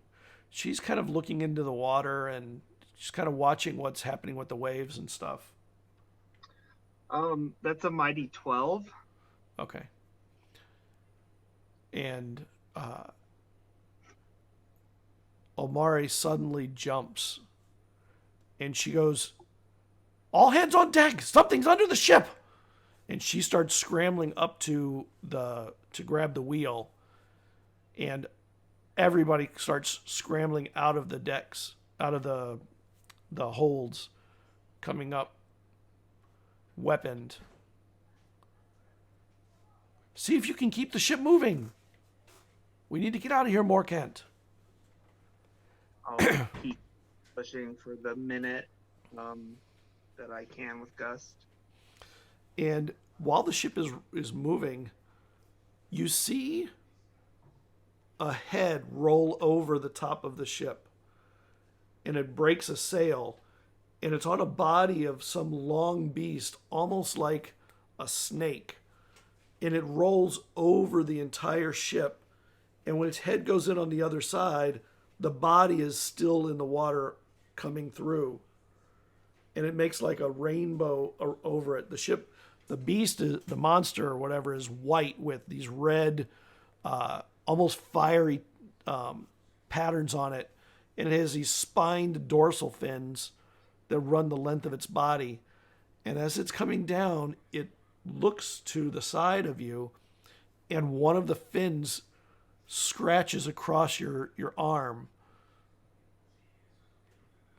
What are you doing? Do I have any idea of what this is? Terrifying. It looks like a giant snake thing or something that's rolling over the ship. And does it appear to be like defending its area, or does it appear to be attacking the ship? Like, what sense does Morcant get? Well, Thing just regardless of what accept- it's doing, it did break some of the sails, and eventually its body is going to either go all the way around and come into the ocean on the other side of the ship, or the weight of the body is going to come down on the ship. All right. Is Vesryn still asleep? You don't see Vesryn here. Okay. I'll turn to Captain Amari and be like, "What would you have?" me She's do? directing people. Bring the thing down if you can, whatever you need to do. And then the weight of it starts to come down on the ship. Like before it comes down, I'll turn Gust to see if I can push it back. Assuming Gust is still going, I don't know if it's been a full minute yet. It's not a very long spell. Yeah, it's still going, but it's near the end of it. Okay, so I'll just see if like the gust can slow down from its full weight. And then if I get an opportunity, I'll try and shatter it in a way that it doesn't also hit the ship. Okay, so you cast Shatter to try and injure the beast, and its weight comes down on the ship anyway. And Vesryn, you see Morcant is shaking in his bed, and you hear him screaming out a spell, like casting something. Oh no. Wait a second. And Oh, then God. suddenly a he spell have goes off. Counterspell. Do you have counterspell? I do have counterspell. Okay, do it. Counterspell. What level is your spell, Morcant? Shatter is level Not 2. today, cleric.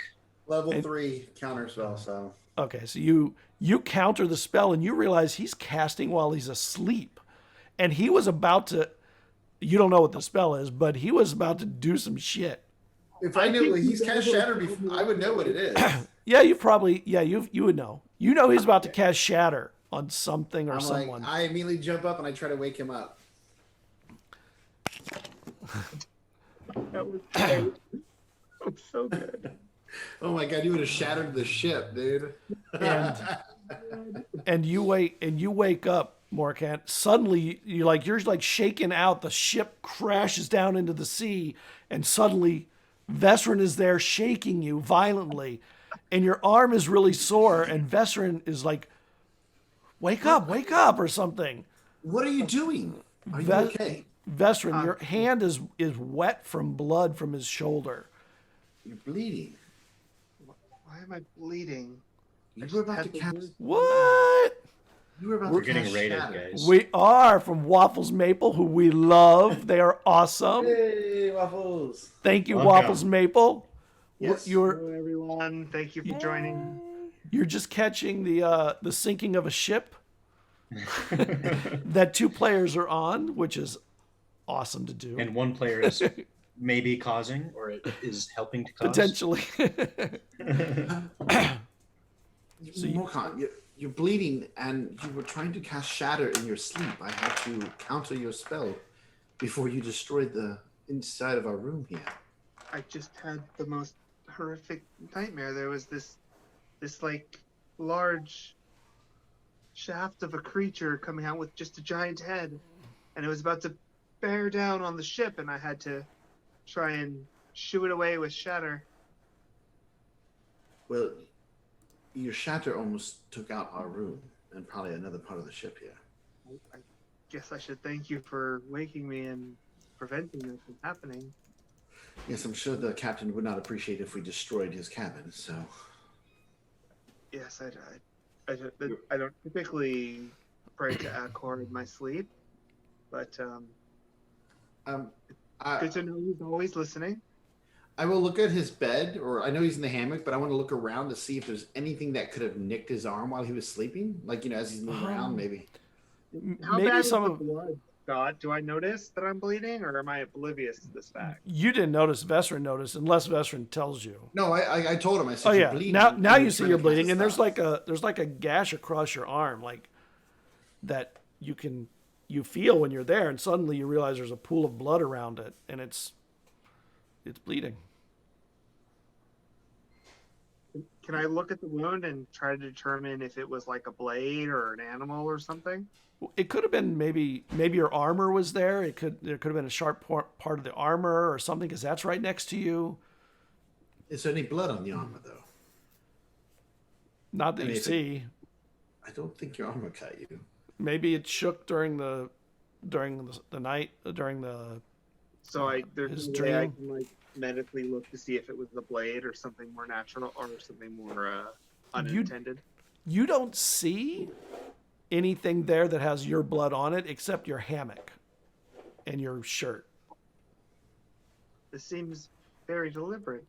In your trance, did you notice anyone in here? I don't know how long you've been in or out of it. I mean, how long has he been out at this point? Because I only sleep for 4 hours? Oh, It was 4 hours? you were sleeping through the night, or he was sleeping through the night. You're probably at the end of your 4 hours, the very end of where you were. I mean, it's possible that someone snuck in here, but it doesn't make sense for them to sneak in, slice your arm, and then leave without taking anything. I don't know what else could have done this. It doesn't seem like I don't see blood anywhere except for on me and on your hand from helping me. Can you describe the dream more fully for me? Well, I went up top and I saw Captain Amari, and I was helping get through some rough seas because the moons were in chaos again, and then all of a sudden this creature came up, and it attempted to take the ship out. So Captain Amari asked me to assist in defeating it. And did anything attack you in the dream? The creature did. It was coming down on the entire ship. Now, Scott, as I say this, is Captain Amari actually on the ship, or does Vesryn know better? You realize that you're not on Captain Omari's ship. You know for certain you're not. That it was a different captain. It was a different type of ship. Morcant doesn't as well, or just Vesryn? Morcant, both you know that this was not Captain Omari's ship. Do I know anything about, either from history or arcana, of sailors or anybody having these kind of dreams that are this vivid, or even not sailors, just people in general that are injured from their dreams? You have heard that from your sister that sometimes dreams can become so vivid that you can manifest effects in the dreams into the real world. I'll share that information with Morcant as well. Although you've never seen it happen. And I was never hit on the shoulder in the dream, right? No, Yeah, you you were hit by a shoulder of the beast's spined fin. Okay, that's right. So I'll relay that, of course, to Vesryn. The beast did hit me during the dream. And you hear someone knock on the door. Who is it? Captain would like to have Morcant come up. We need some wind if possible. We're stuck in a choppy area of the sea. Would like to move on.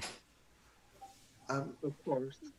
Give us a moment, and then I'm sure he'll be up. You should probably clean yourself up, Morcant, before you go up.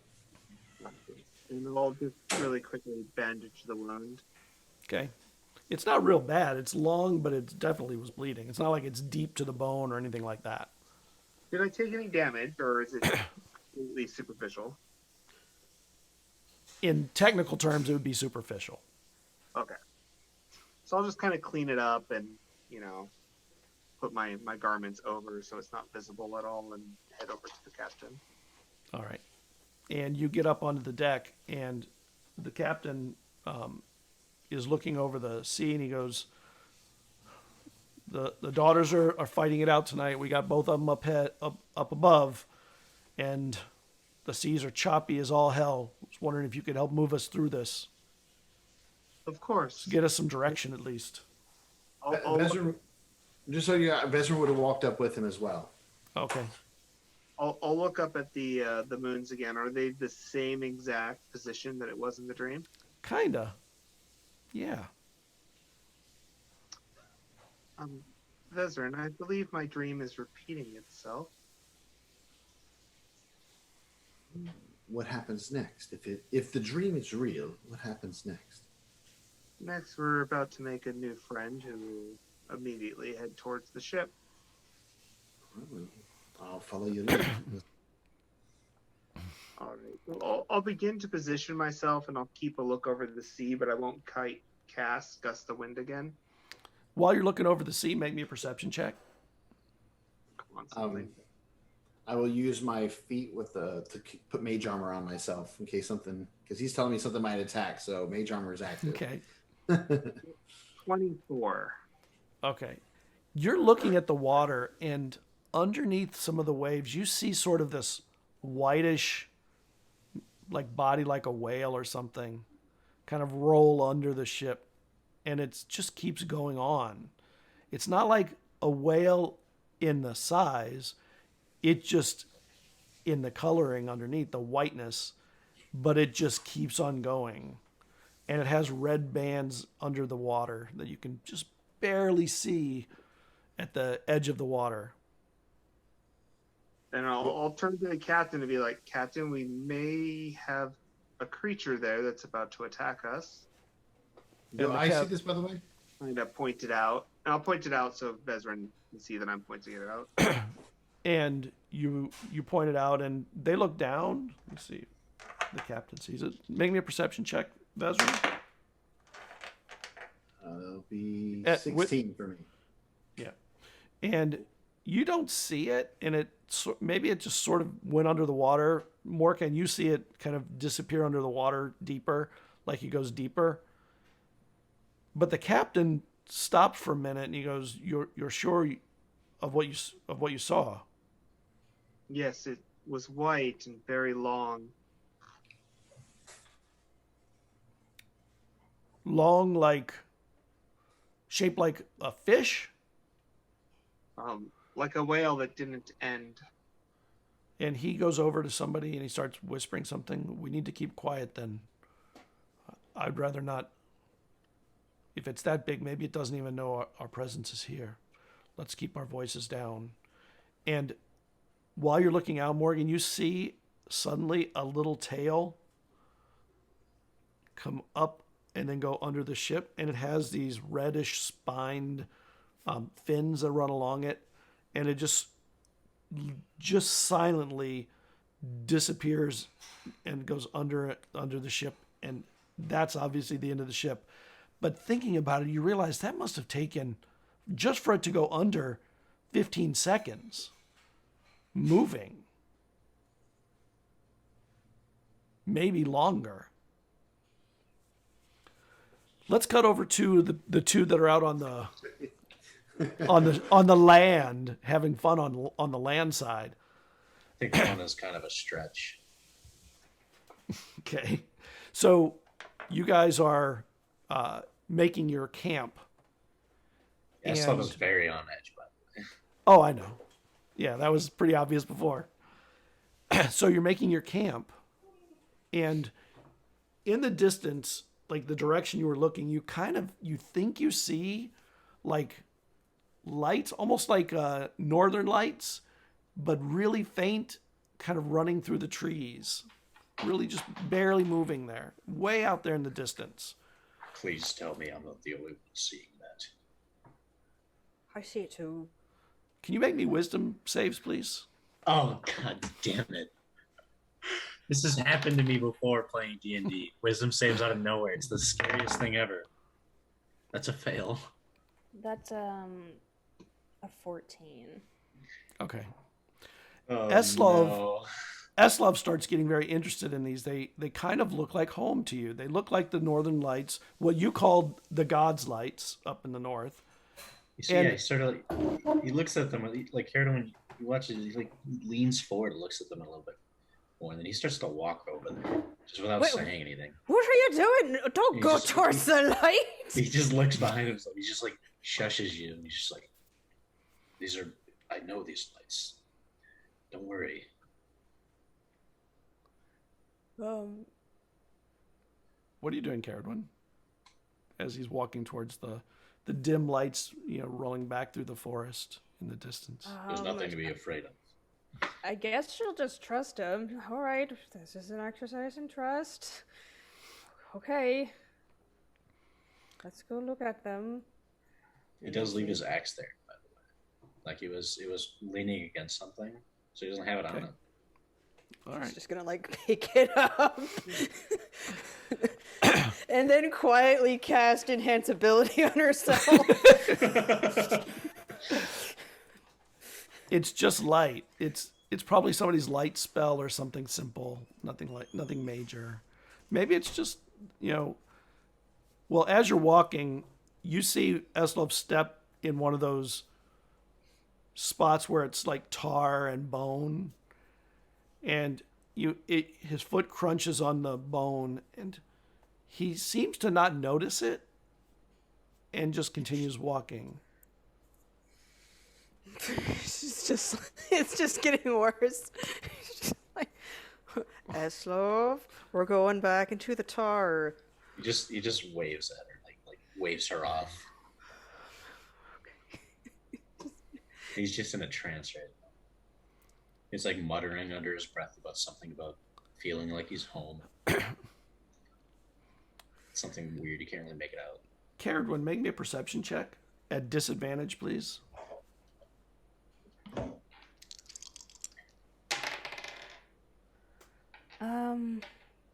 That's a 16. Oh, wow. That's good. My perception's +9. In the area that he's heading towards, you realize there's some of the little sparkle sap from, like you were seeing on the trees, but up above the tree line, maybe 20 or 30 feet up. And it's more in the sky between the trees than on the trees. I'm sorry. One more time. So it's above the trees. Yeah, it's like in the tree line, Okay. 20 or 30 feet up. Like there's an area that seems to have the sap just sort of floating in the space between trees in the area in which he's heading. And you can only see it because it's catching moonlight that is flickering on some of the sap, almost like a sheet between the trees. And you can even see it kind of move with a little bit of wind, like a sheet would in the wind. She's just gonna I feel like she just let him keep walking. She's like, Okay.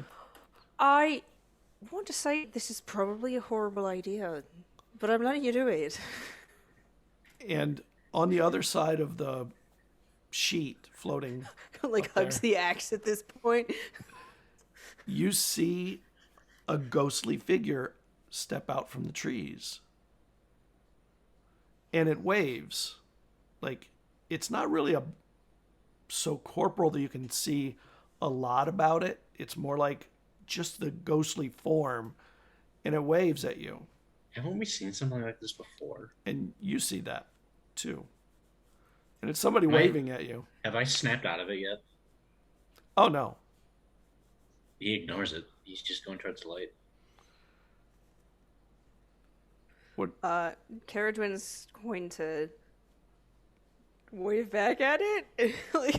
Eslov will walk And right past it if he has to. Well, it's out across like a field almost. It waves to you, Cerridwen, like this. I don't know what you're doing. You're off camera. Oh, it's Like beckoning? yeah, beckoning to you. I thought that was on camera. It's on the stream camera, but not the Yeah. Zoom one. Oh yeah. Okay. Oh, Oh okay. right. You want to put those next to each other. And as you're walking, you stumble over some bones, and there's 2 or 3 of them in this little area, and you realize there's more up ahead of you. Eslov's going towards the light still. Okay. Yeah, on the other side of the sheet. Can I? Can I insight the ghost? Oh no. Are you lying, ghost? Are you trying to help us, or is that trying to kill us, or are you both trying to kill us? Like, who's... If it has a face, you could, because you can see if it's got a malicious intent to its face. Yeah. You know? And Eslov takes a step into where the forest goes black, the ground, the trees, up to 20 or 30 feet.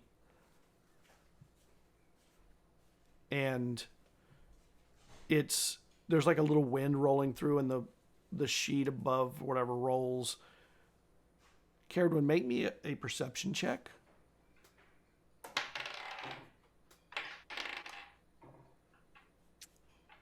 Um, 16. You see something that looks like this. Let me show you.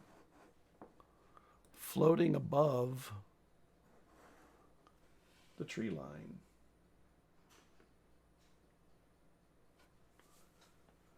And there's this chromatic color going like rolling over it very gently in the tree line above the trees, and its little tendrils are touching the little sheet. I hate that. It's beautiful. It's look at all the color to it. It's so ominous, though. How big is it? It's huge. Oh no. And its little eye things are kind of, one of them seems to be following Eslov, and one of them is on you, Cerridwen. Okay. Eslov, do you see this? Shh. The lights are almost within reach. I think it wants to talk to us.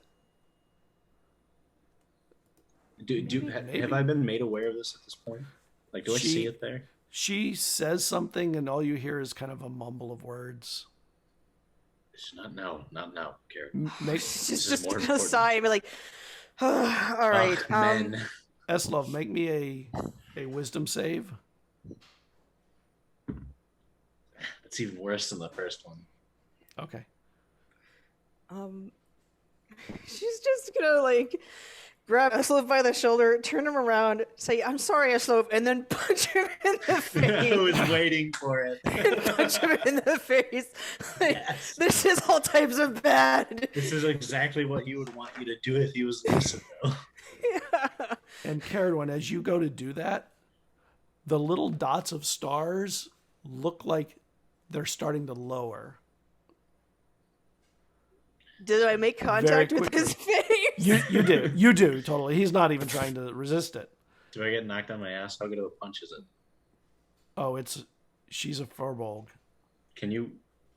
How hard of a punch do you make? You're going to hit. Yeah. I guess it would... I mean, it would be an unarmed attack. So my unarmed attack plus my strength. That's what it'd be. Yep. Do it. It does 4 points of damage. Eslov suddenly snaps out of it. He finds his ass on the ground. He's probably like bleeding out of one nostril a little bit. And he just looks up at Cerridwen. And when you find your ass on the ground, this sheet of sappy light reflecting star things drops onto you. And Cerridwen, make me a dex save. Do I fail automatically? No, I failed too. You're prone. I got a 7. Oh, God. All right. And this is how the campaign ends. This is how half the party dies. The other half gets eaten by a sea monster. So yeah. I do have a backup character. It's okay. It would be weird if we all died. Scott's like, we're gonna create a whole. These guys don't know, but they're all new game, new characters. Okay. Brother. start from that angle. This Trying sheet to find comes his brother. down and hits you. Both of you make me a con save. Okay, well, I'm good at those, theoretically. Oh, okay. That's not too bad. Yes, I'm very good at those. It's That's a 25. 17. Okay, so both of you if you had missed your save, you would have taken 42 points of damage. Instead, you take 21 points of acid damage, and it splatters this part of the forest.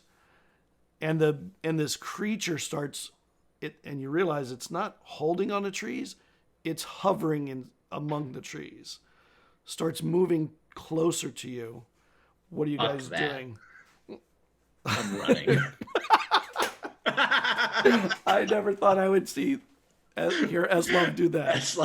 Eslov may be a meathead, but he knows when he's met his match. What are you doing, Cerridwen? So this thing floats, right? Yes, it's floating in above the tree line. Okay, I'll cast Dissonant Whispers at it. So it needs to make a wisdom save.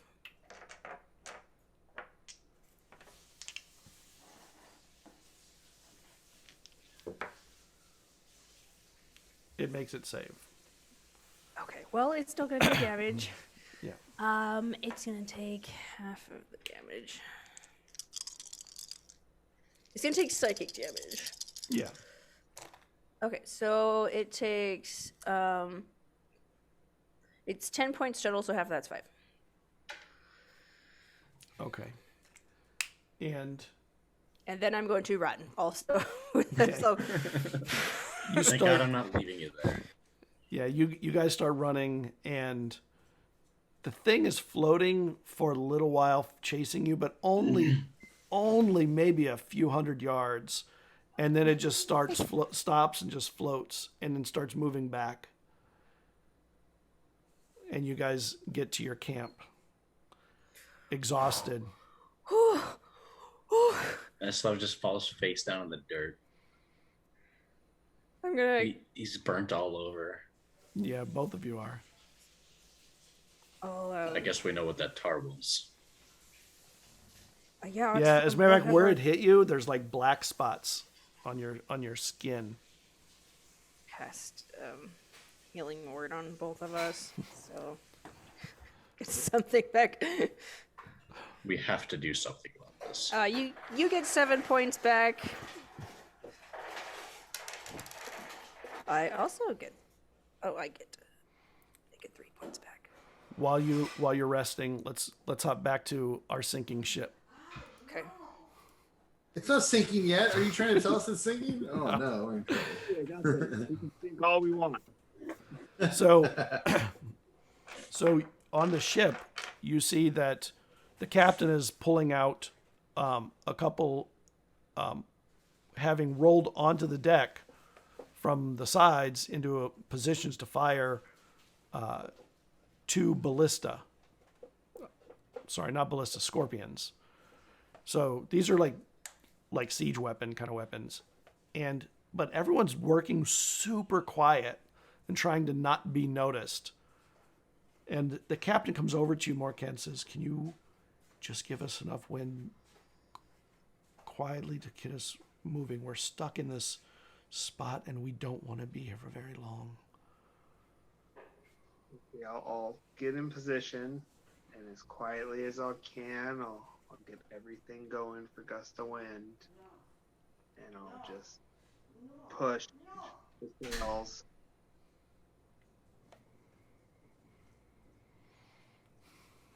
And the ship moves and slowly lurches forward. And after a long breath hold by everybody, the ship continues moving, and you don't see the beast following. And then somebody comes up on deck and says, "We must have got struck underneath. We've got water coming in, Captain." And he looks to the island. "We're going to have to go in and get, how bad is it?" And he goes, "We've got water pouring in. We need to get get off ship. We need to get the ship into a port while we can. And the captain starts commanding, and you don't see the beast anymore. What are you doing? Well, I say we help however we can. Okay. So you head down. I mean, the best way is to get buckets and start getting water out. Yep. Keep the ship afloat. Yep. So we'll make a line of whoever can, and then start passing the buckets down and up. When you get down I there, would also like to, as the ship moves from where I believe the creature is, just leave a fog cloud behind. okay, good idea. I don't know if it'll do anything, but Yeah. It might. So when you get down in the into the hold, Morcant, you see that there's a gash in the ship that looks like maybe a massive fin had gone through, and there's a spine stuck in the wood, and the spine is taller than you.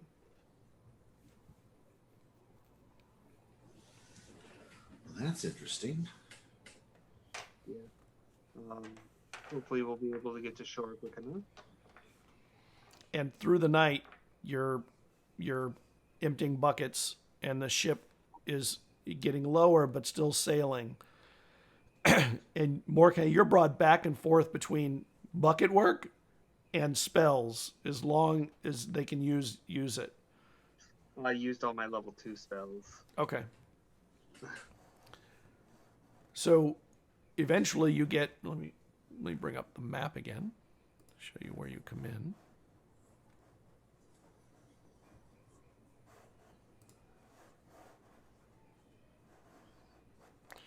So you are coming along this way, and you're over here, and you realize that from the areas sticking out, you're probably right near the witch's fingers.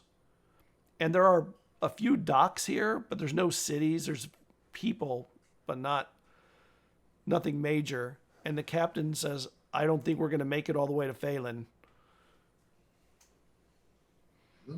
We're going to have to take up at one of the docks and try and patch it while we can. Understood. And you start to pull into the dock. The docks are not really made for this size ship, but it'll have to do.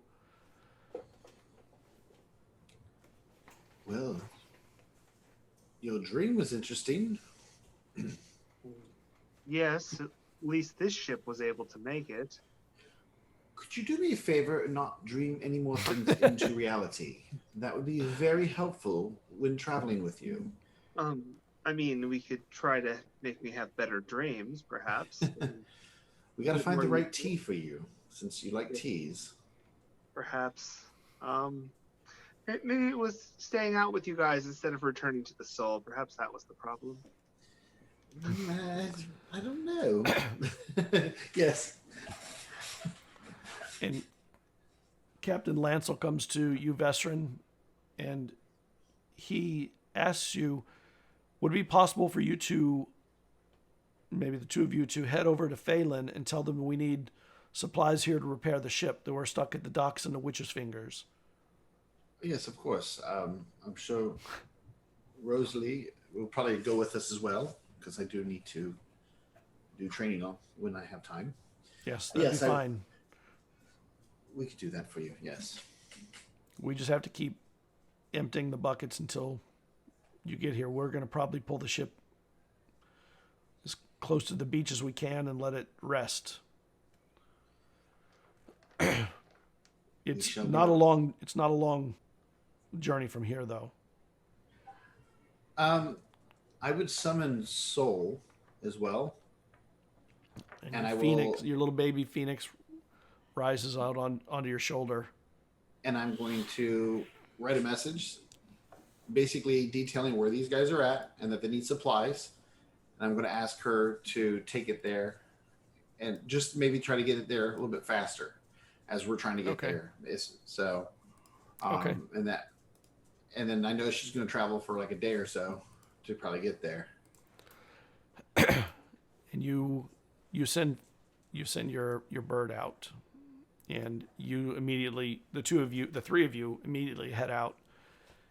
While you're heading out, we're going to hop back over into the woods to Cerridwen and Eslov. We're both terrified out of our minds. Do you stop and stay at the camp, or do you move on? Eslov will probably prefer to set up camp. Yeah, let's set up camp. She's just like, Yeah, your sweat. skin is still burning.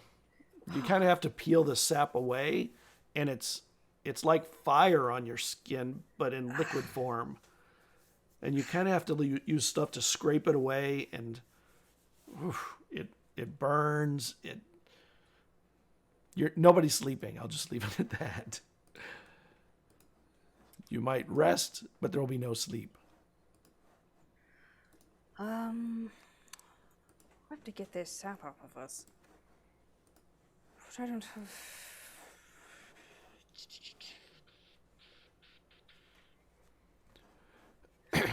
Nope, I don't have any sort of spell. Is there any remedies that Eslov would know to help with burns or poisons on the skin? Maybe a medicine check. Maybe you know something. Do you have medicine? Can I argue survival instead? I'll give you survival. Yeah, I'll let you use that. Perfect, because that's a 22. Okay. Sweet. Sap usually needs to be broken down with something that will loosen its grip and weaken its bond. So you need to get some kind of like an oil or something that will get under it, or something that you can use to loosen its stickiness. You probably have some sort of animal lard on hand. Sure, you do. You usually do have stuff like that. Yeah, so he would take a pot out, he'd start boiling that, and once it's melted down, he would stick his hand in and start rubbing it on the wounds. And as you're doing it, you realize it gets from the edges, it gets under it, and it just a little bit more pressure and it will just fall right off. But it's all over you, so you got to do it all over. And yeah, he'll take a while, and he'll look at Cerridwen, and it may not be the prettiest thing. All right, hand the lard over. But it works, I promise. No, I trust you. It's my favorite skirt. It's just like, I can turn around. Oh, it's fine. I don't think you. I mean, I can tell you're really into Dragonborne women. You what? I can tell you're only into Dragonborne women.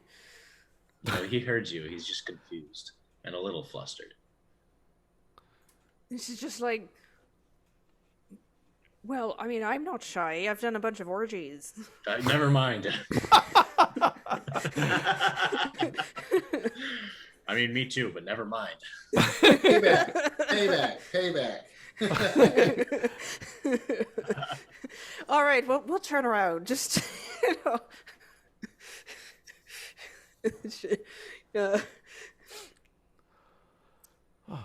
And you guys make it to morning. You clean off. Morning arrives, and you have some more travel to do. And you're sore and tired, but you probably feel better about moving than staying here while you can see.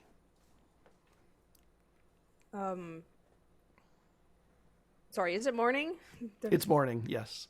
Okay, well, I suppose we keep going. I don't think we can solve whatever that is. And she kind of gestured towards where we found the thing. I don't think we can solve that on our own. I mean, it looks like pretty much we need to kill whatever that thing is. And I don't think we can do it on our own. So, we can go to Shaley, as planned, and, I say we go come out there back in the to this. morning again to try and find more clues to figure out what it is. Where we have a little bit more visibility, and then we go find. Well, you're about a day and a half from Shaley at this point. So you could either push to Shaley or you could stay here. Yeah. Eslov wouldn't know that, though. No, but Cerridwen I'll tell him. does. Well, we're about a day and a half from Shaley. We could go there and get reinforcements. Where? I know Sharon won't back down. She kind of grumbles. I know my sister Sharon won't back down from a challenge. Where are Morcant and Vesryn when you need them? Well, I'm sure they're doing just fine on their ship. What I wouldn't give it to be on that ship right now. It's probably just fishing. Yep, just Having fishing. the time of their lives. They're bait fishing. So are you? They're the the bait. Yep. So you're gonna push forward to Shaley? That's what I think we should do. But if you really want to go look at it right now, then I'll heal us up a little bit more. No, it's okay. You're probably right. I'm just nervous. I don't want it to. I don't know. Well, if it wanted to follow us, it could have. Have you ever seen anything like that? No. No. The only times I've ever seen anything like that is what washes up on the shore. Dead. That's like... I mean, I've read all sorts of grim fairy tales, stories to keep, give you nightmares, but... Like something from the abyss of the ocean. Yes, I've never run into something like that. Ghastly thing. Let's just keep going. Maybe my mother, who's a historian such as I am, knows something. I don't know. But I'm not getting anything done here. And Just go. and you start heading out. Later in the day, Eslov, you spot a deer, and you guys are hungry. Okay. He's going to look at Cerridwen to see if she wants the deer too. She'll just give him this nod. 18 to hit with the javelin. Yes. Okay, that will hit. Do your damage. Is 11 enough to kill a deer? No, but it's enough to injure Is the it? deer. Really? Okay. Wow, I would have expected the deer to go down. Me too, actually. Well, it takes a lot of damage, and Oh. I assume it's like crippled, so where it can't really Yes. run away that much, and we And can it's easily track the- the blood trail. and the javelin is stuck in through its body and kind of down into the dirt, and it's trying to move away, and it's sort of limping away. If it's stuck, I'll rush up to it as fast as I can and just really as quick as I can, just Yeah, quickly slit the neck. it needs that to Yeah. make it not suffer. And you both get a deer, and you have an excellent meal for the first time in a while of not I haven't fish. It has been so long since I've had venison. Not that I'm complaining about having fish, but I haven't had venison in a while. She's just eating. Well, they'd have to skin it and gut it and Yeah, cook yeah. it. You spend a little time to prep it. Oh, some nice venison. Eslov will begin making a stew with his portion of the food. Well, where he will actually put some of those guts into the stew, probably the liver, the hearts, some of the meatier organs. Poached venison organs. Yeah. So delicious. Yeah, I don't think she would be opposed to eating organ meats. It probably would not be the best No, tasting but- stew because number one, he doesn't have any salt. Number two, it's already really gamey. Yeah. I mean, Not to mention you didn't bleed it out, so that liver is still engorged with blood, which is just not great. Okay, Mr. Chef. Okay, maybe we won't have the liver. Maybe we should have a chef tell us how to do food. It's gross But this now. but blood is nutritious, so he doesn't mind. Yeah, sure. And he's used to the taste. I think if you keep the blood in it, I think Cerridwen would back out because blood wouldn't be nutritious to her because it isn't for most humans. Fair enough. Humanoids. So she'd be like, Yeah. no, it's Here, keep that. She just, puts it on a little. He'll shrug and make the. He won't. He's not going to say it, but he'll make the more for me face. Mm-hmm. As he just keeps chomping away at it. And eventually, the two of you just get sated from the food, and evening arrives, and you get tired. And are you taking watches? How are you going to do this? I would hope we would take watches. Yeah, we'll take watches. Okay. Some of us too rattled after the whole incident to sleep without someone watching him. Let's hop back over to our sailor friends. We'll come back in a little bit. So the two of you, or the three of you, head to Phelan. You know that you can probably get there in maybe a day and a half or a day if you move at a good pace. Yeah. But when I say day, I don't mean an 8-hour day. I mean like 24-hour day, a full time. And you head out into the forest. Morcant probably knows the area better than you, Vesryn, but he's also not really familiar with the area. Morcant never left Phelan before our first adventure, so he's never been down here. But you've seen maps of the Witch's Fingers. You kind of have an idea of them, what they kind of are. I would think Vesryn would too. I mean, being from the noble house, he would probably. Yeah, that's true. You probably do. Yeah, you probably know what they are, where they are. They're really just like vague idea. Well, north is the correct way, so. Vesryn's like, hey, do you want to take the portal? No, I don't want to kill animals. Let's take a boat and get attacked by sea monsters. Yay! As we're like trudging along. Both of you are probably, let's stay away from the forest and stay along the edge of the forest so we can see this ocean. We know we'll run into Phelan eventually then. Yeah. And you're traveling. You get tired after a while and you take a rest. And while you're there, you hear some people coming up the road on horses. You hear horses just walking. I would, be prepared for anything. You never know. Could be bandits. With everything that's happened on the island, people are probably Sure. And I would prepare for it.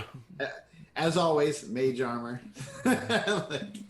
Vesryn's always ready for somebody to try to kill him, so mage armor. And turning the corner of this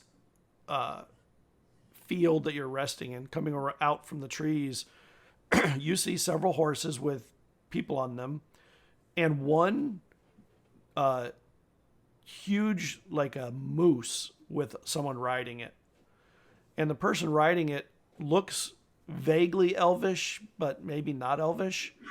But one of the people you would both recognize as a satyr.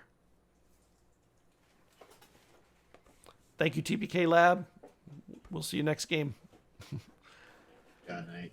Good night. So you see one is obviously a satyr, and it's a guy, and is riding bareback and nude.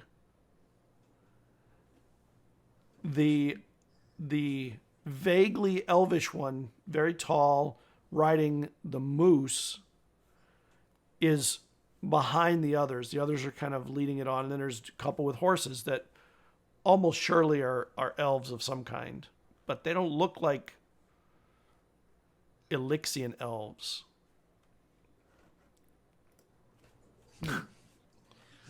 I'll look at Rosari and ask her what she thinks. What do you think She of that just shakes.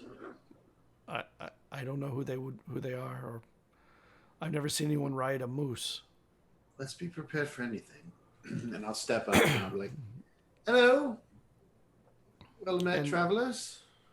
And the beasts all come forward with their riders, and they don't really say anything. They just sort of get off the horses. And then the one on the moose, he gets down, and the moose kind of heads out to the woods. Lovely moose you have there. Are you lost here? No, we had an incident on the ocean, and our ship needs repairs, so we're heading to Phelan to get repairs. And the satyr, from the side of his horse, he takes out what looks like a little tiny keg, and he sets it down, and he starts pouring from it a mug of ale or mead or something. All right, who would be first then? None for me, thank you. And he drinks some. He pours some more. I'm good at this moment. I need to have a clear head if we're going to be traveling. But thank you for the offer. And the one who was riding the moose, he looks at you for a long second. Traveling? Where are you traveling to? I'm heading home to Phelan. I'm Morcant von Amstel. I'm from the Soul there.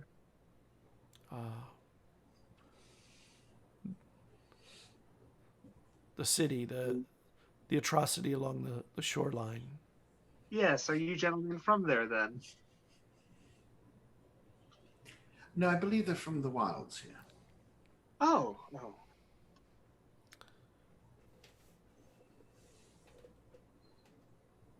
They have you seen a creature of the night that looks like a beast of the sea but lives among the trees? Not at the moment. But if we do see it, is there somebody we should report this to?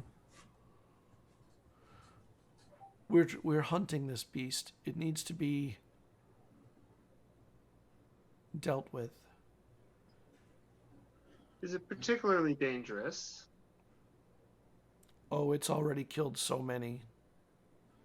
And the satyr pours some more ale and hands it over. Anyone want any? No, thank you. And- we head to Phelan if you like. I could speak with the city, and perhaps we could send some men down to assist you. Your soldiery would just feed it.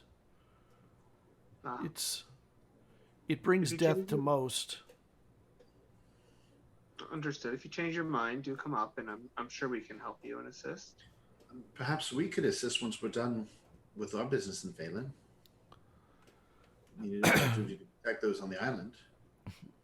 And the one drinking says, "Why do you think I'm drinking? I'm getting ready to kill." You know, killing takes part of your soul.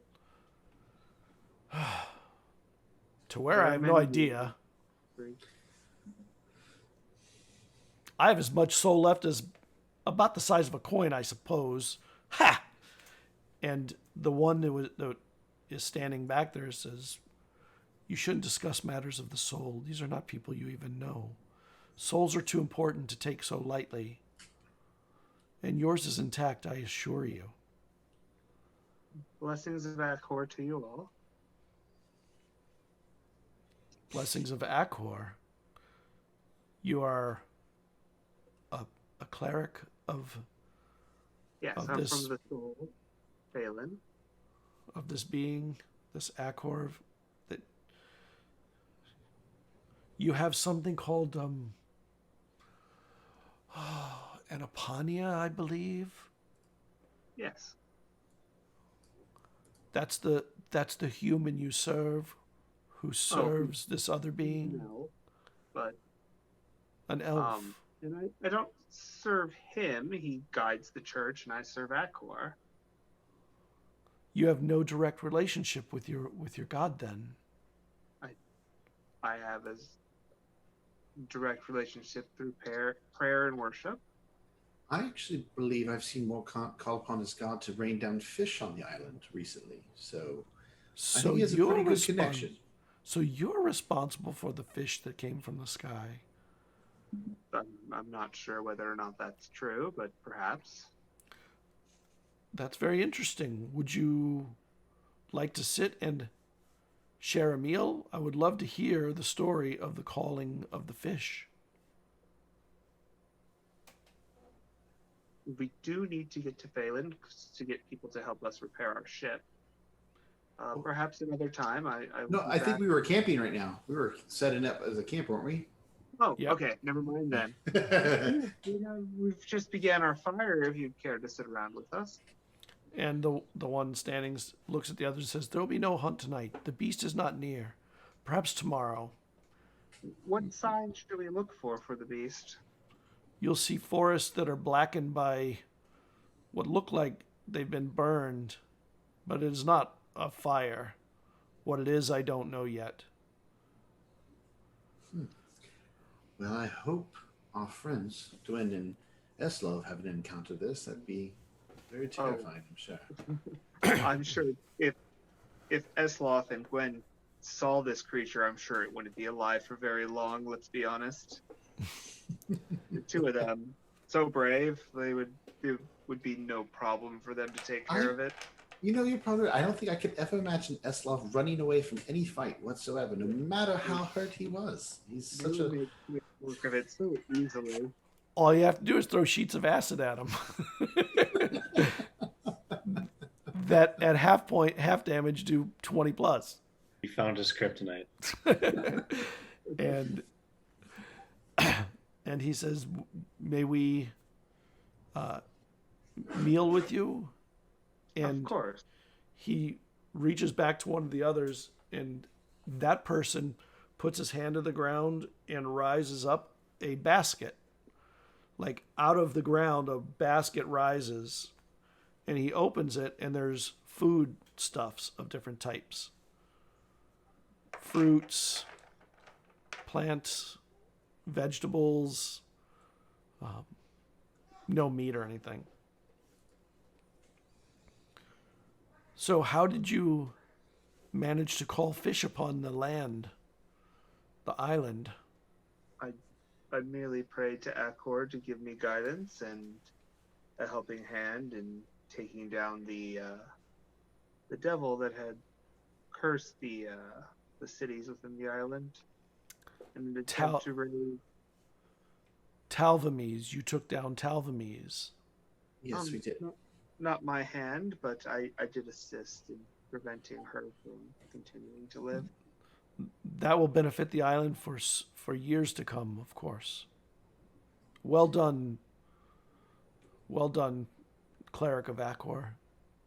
Oh, well, I mean, the work is not done. She was attempting to bring back Karos, and we've done nothing to stop Karos himself.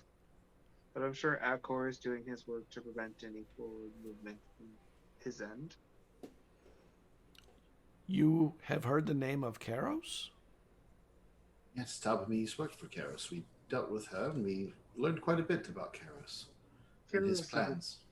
Yeah, he wishes to seize the island. How do you know that Talvamis worked for the ancient god of deceit? Oh, she told us.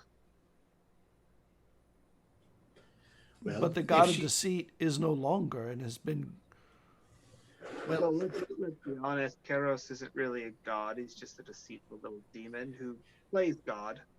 Well, there was also the vines, the Karos vines that we discovered that came through from those who have ascended.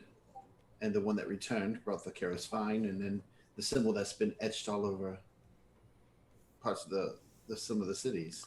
Why do you assume that they ascend? Where would they ascend to? I personally do not believe they ascend. That is just what everybody has called it for so long. I just named it that. I personally believe they were taken to another realm where they are used as food or slaves. As those familiar with these forests, have you ever noticed a pond with glowing butterflies that perhaps is protected by a living tree? I know of several of those. Several. Yes. Well, we've been to one of those. Made friends with the druid there. Those are what's a word you would use in your language, in your tongue? A portal. Traversing them seems to be quite dangerous. Have you ever gone through? They don't go where I wish to go. But if we were to want to go through it, is it possible? Of course, a portal is made for traversing. You don't make a portal and make it impossible to use. Do you know of a safe way to use the portal if we were to want to go there? We believe that's where the people who are taken end up. You have to use magic to protect yourself from poisons. Poisons, you say? Good to know. And I'm over there writing notes down. Magic And to protect against poison. he starts eating the other two that were on the horses, not the satyr, the other two. They're sitting there. They're both female, by the way, and they stand all the time, kind of like guards or soldiers, while he sits and the satyr plays. You sure you don't want anything to drink? This mead is spectacular. Oh, I don't partake in alcohol myself. Could I take time to detect magic? Sure. Now, I'll detect magic, see if there's anything magical about the mead. The little keg is magical. Mm-hmm. And the weapons that the two women carry are magical. And the entire creature, the other person, is magical. Like, just everything. Interesting. What kind of magic am I detecting from? I mean, from especially the keg. Oh, it's sort of like transmutation. It makes, well, booze. You know what? I will have a drink with you. Just one. Then. Finally. And he hands you one. Are you? Could I make you some cider? I'm quite all right. Thank you very much, though. I'll have a cider. Your friend says. That's safe enough. Joining us by the fire, or shall they just stand there? No, I assumed that they had come into the fire into the camp with you. So you guys said you know several of the guardians in the forest, yes? Do you know Kelmon? Yes, Kelmon the Fool. Why is he called the Fool? He sits in the hollow of a forest for a lifetime waiting on something that doesn't happen. Serving, who knows? Well, perhaps you know his friend Freevid. I actually like his tree beast more than I like him. Well, in our encounter with him, he may be stuck in his beliefs, but I believe that is something to at least admire about somebody, whether you agree with their thoughts or not. Because at least they have. I don't see him as a fool. He's a very intelligent man, from my gatherings. I see. And he sort of leans back on in the camp and says, I will take a short rest if you don't mind. And he closes his eyes and the satyr pours beer. Can you make me a wisdom save, Vesryn? Okay. Okay, I got a 14 total. Okay. That is some damn good ale or mead, whichever you wanted. Mm-hmm. Like spectacularly good. And it is kind of hard to not want more. But you do kind of resist it and you hold it off. So it wasn't just the keg. The drinks were magical too. Because if that was the case, I would not have drank it. No, the drink, it was not. Okay. It was just super really good. Yeah. Gotcha. Okay. But she has another. She's like, oh my God, this is so good. You It know, you might should open be up a the shop. best beer. It might be the best ale, mead, or beer, whatever it is you preferred, that you've ever had. What is your name, Sata? Good Sata. I'm Krythe. Right. This is very exquisite drinks that you have provided. Thank you. That's what I've been telling everybody. And some people, and he looks at Morcant, won't even have a sip. Don't take it any ill from him. He is somebody who does not drink. He stays focused in mind, body and spirit. But I will say this, if you ever decide that you want to take this and sell it, you will be a rich man in any of the cities that you go to. Ooh, I love money. Yes, well, if you ever open up a tavern, let me know. I will bring everybody there to try your liquor. I won't do that. But if I come through the town, I will definitely look you up if you're still in Phelan, and we'll drink. Yes, well, I'll either be in Phelan or in Cairo. So if you're ever in Cairo, just ask for Vesryn Magic.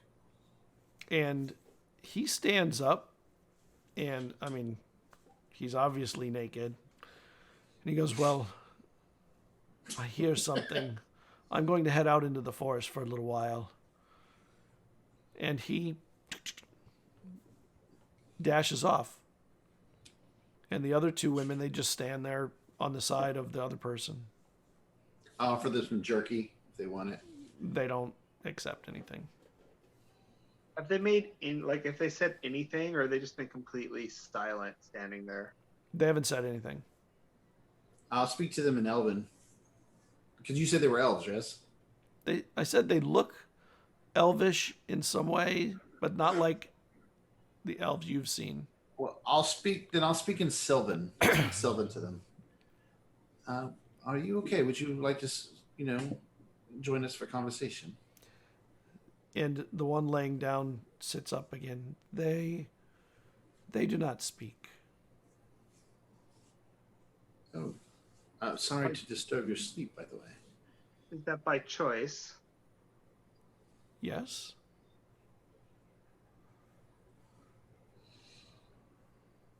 Well, I think we should head on then.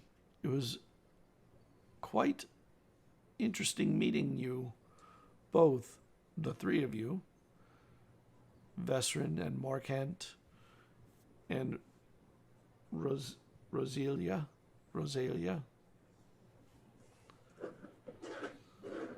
It has been an absolute pleasure. Well, I did not catch your name, by the way. What was your name? I am Quilean. Lane. And they start heading out. The horses go with them. Morcant, make me a religion check. You would think Morcant would be better at this.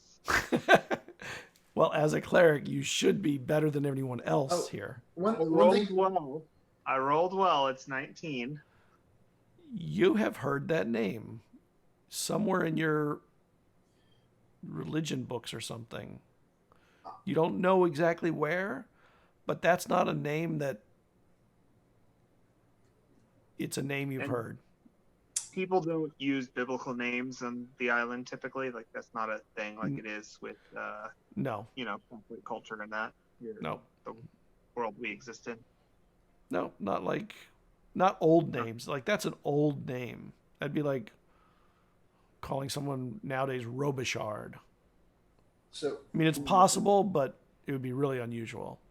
one other thing, when I detected her as a whole, she herself was magical. What kind of magic was it? Was it just like all magic? It was just like rolling over in colors. Interesting. I will ask her if she knows Lady Dibadid. She already, like, they had already walked off. I was saying that before she left. I was one last thing I was going to ask her before she left was if she knew Lady Dividend. That was the Fae that Vesryn snuck off with to learn how to turn. And he looks back and says, "Of course," Well, and if then you see her- continues. If you see her, tell her Vesryn says hi. And they continue on. You finish your meals. Let's hop over to those in the forest. On the side of the forest, right? In the Side of the forest. Yeah. Next Been to the spooked out of the forest. You guys just hit that meal. You like stuffed yourselves. What's your watch like? Well, Eslov feels a lot better and a lot more safe with his belly full of beer, so he's gonna offer to take first watch. Okay.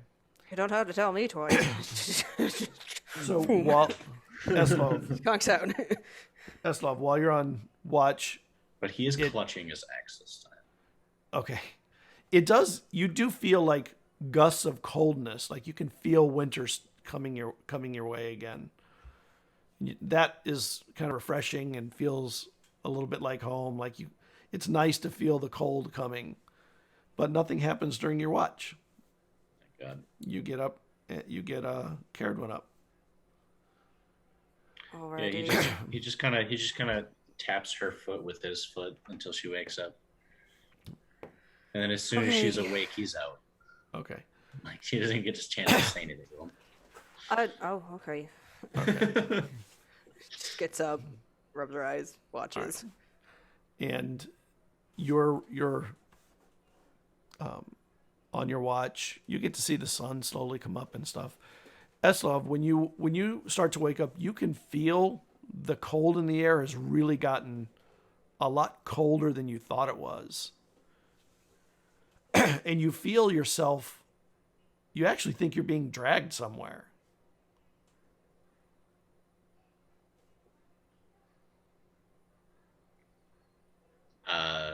He's just gonna open one eye and see what's going on.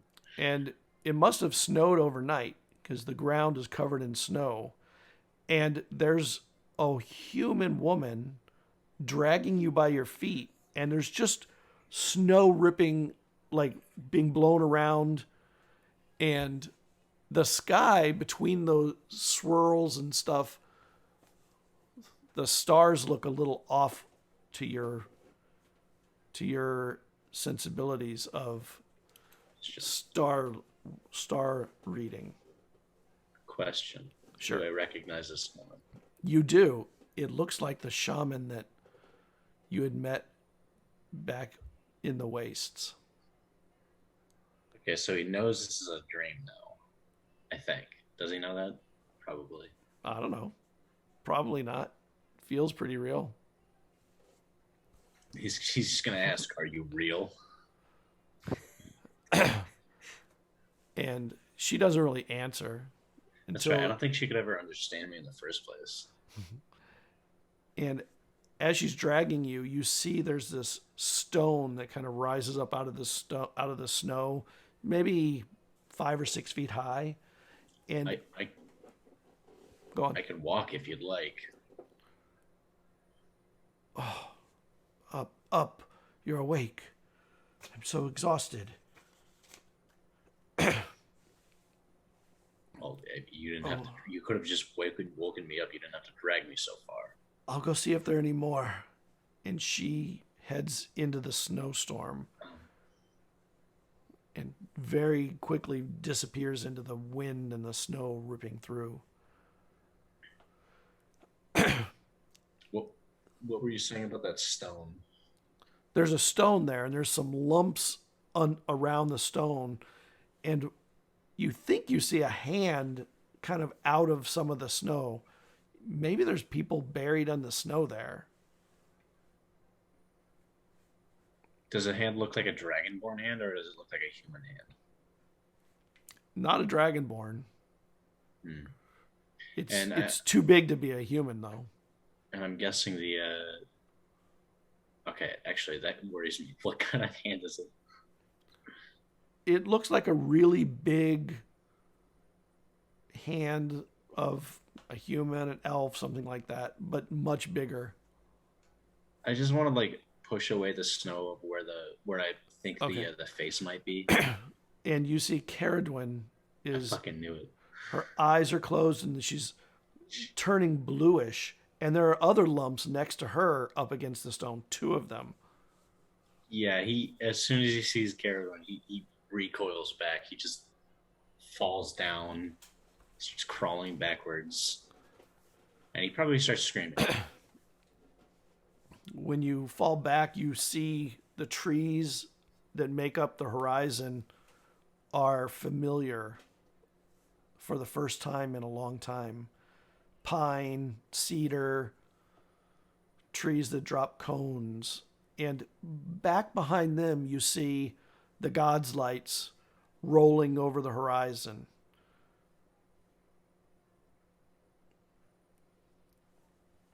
The ground underneath you see has just a hint of blue to it. This isn't right. I'm not supposed to be here. And while you're looking at Cerridwen as the snow is falling and slowly reburying her, you hear some horrible howl or scream in the distance. Not a wolf or an animal, something much bigger. Deeper. He stays quiet. And He doesn't make a single sound. And a wind rips past you all of a sudden in above you, and the snow just rolls in like a sheet behind the wind. Also, the stream got messed up. Did it? I'm pretty sure Tiffany is not Vesryn. Oh, yeah, that's true. I'm the only one who didn't. That's funny. Yeah. Despite feeling like he's home, he really doesn't feel like he's home. Make me a perception check. He's gonna scream out for the shaman. Where are you? What is this? And for the perception check, it's just a 12. Okay. And you don't get a response.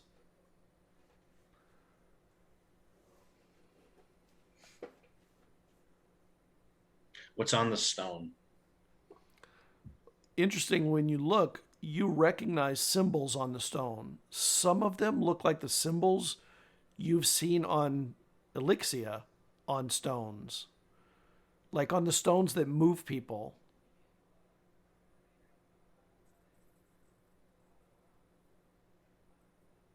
And he's not going to bother looking at the other bodies because he already knows what he'll find. In fact, he's going to push Cerridwen's hand underneath the snow so he doesn't have to look at it. And the... No, it's not because it's an ugly hand. It's just he's so freaked out by it. And the snow, the wind disappears after the big rush of it, and it settles and gets calm, and the stars are wide and clear now, and eventually you give into your sleep, and the cold takes you. Cerridwen, you see Eslov moving about in his sleep. And Is he like thrashing, or is he just kind of like doing like dog kick or something? yeah, a little dog kicking, and then he says some things that he seems to ask about, where are you? And he's talking to somebody. Huh? Sorry, go ahead. Never mind. No, what were you going to say? He also said that he shouldn't be here. Yes, like that. You hear that too. I shouldn't be here. Okay. So if I hear him say All right. So initially, she just leave him alone, thinking that he needs sleep. But as soon as she hears him say, "I shouldn't be here," that's when she'll go over and try to wake him up. Okay. Just like shake him awake. Eslov. Eslov, you awaken, like your As soon eyes as it- pop open. Yeah, as soon as he like regains consciousness, it doesn't matter if Cerridwen's like right in front of his face. He sits up as fast as he can. Yeah, Cerridwen's not right next to your face. You see her kind of maybe 15 feet away, just sort of walking. And he's breathing heavily. Yeah. She'll come over quickly. No. You're walking over there right now. What? I'm walking where? A few, 10 feet, 15 feet from the campfire, just kind of walking around it. So I'm around the campfire? You guys are. You're kind of walking in a circle around it. Oh, okay. So I'm confused. Can I not walk to Eslov? Well, Eslov, what are you doing when you wake up and see her walking around? Oh, okay. Now I see what you're getting at. Okay. He looks at Cerridwen, and it's just the strangest thing. He just breathes this big sigh of relief. Oh, thank God you're not frozen. She doesn't seem to respond to you. She's just kind of walking. She's kind of walking slowly, like a lot slower than you normally would have ever. Like, her feet are just barely shuffling a little. I see. And her arms are hanging low while she walks. Her back is to you at the moment, or at an angle to you. I was having a horrible dream, and he gets up, and he starts explaining the dream as he walks over to Cerridwen. And when you get over there, you realize her eyes are closed. He looks very confused. He's just, Cerridwen? And he's gonna gently tussle her shoulder. Cerridwen, you feel someone moving your shoulder. And what do you want to do? Am I aware of what I'm doing? Well, when this happens, you feel the shoulder move, and it kind of awakens you. Oh. And you realize that for the first time in quite a long time, you must have been sleepwalking. She looks at him and then looks at there was a spot where she was sitting. I guess I was sleepwalking. I've never done that before. Yeah, I feel like we have to ask. That's not quite true. Are we actually awake right now? I have to ask. You're both right there with each other in Elixia in the spot around their campfire. All you gotta do is spin a top, and if it falls Yeah. over, Yeah. I don't think we have a top. Here, I'll punch Cerridwen in the shoulder and get her back for punching me. Did you feel that? Yes. You both realize you have spots left from where you'd cleaned off the acid wounds, so you feel like you are here and awake. Why do you look even whiter than usual? Actually, right now, wouldn't he be gray? I guess. You don't look good. even then, it would still be weird. Doesn't matter. Make me a perception check with disadvantage, Eslov. You should have seen how blue you looked in my dream. Oh, geez. 23. With Really? advantage, actually. Okay, it's actually a 25. Damn. And you're talking to her, and you stop talking, you realize that I'm going to give you an Arcana check with your special Arcana capability. Okay, that's a 17. Okay. That's pretty good. So, you've been learning how to read the stars, and you always are looking at them now.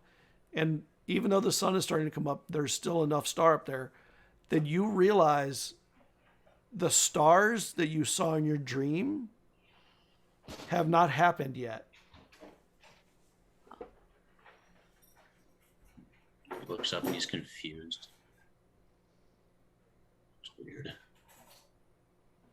You can tell by where they have been moving over days that the stars in your dream were the stars in the future at some point. Do I have any idea of how long it's going to be until those stars line up? You'd have to spend time doing that kind of thing. Yeah. But that's the first time you've ever felt like something in your dream gave you a vision of something that from the stars. You've seen things aligning in the stars, but you've never actually seen something where the stars potentially were telling you something. Oh, that's not good. But you're the bringer of omens. Yeah, he just looks up. He looks up and he says that out loud. Oh, that he's the bringer of omens? No, he like just that. says, Right. "Oh, that's The bearer. not good." He looks up. He just looks up. He's like talking to you, and he looks at the sky, like does a double take, and he's just like, "That's bad." What's not good? And she's just so confused. I'm sleepwalking. There's bad omens. We got sticky things on his. I'll explain to you. I'll be back up. And let's cut over to. We have to get out of here. Let's cut to Vesryn and Morcant, who are now in Tiffany and Brandon's spots, although not really in the right ones. So the two of you spend the time in the camp packing up or whatever you're doing. And a long rest. After your long rest, get your rest, and you head to Phelan. And, you know, a good day or whatever time it requires you from the point you were at, you see the bridge crossing Phelan. You have to follow up the river for a bit, and you get to Phelan. Thank and goodness. It's a welcome sight.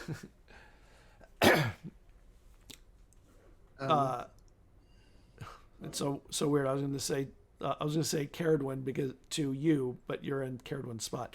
Morcant, can you make me a religion check?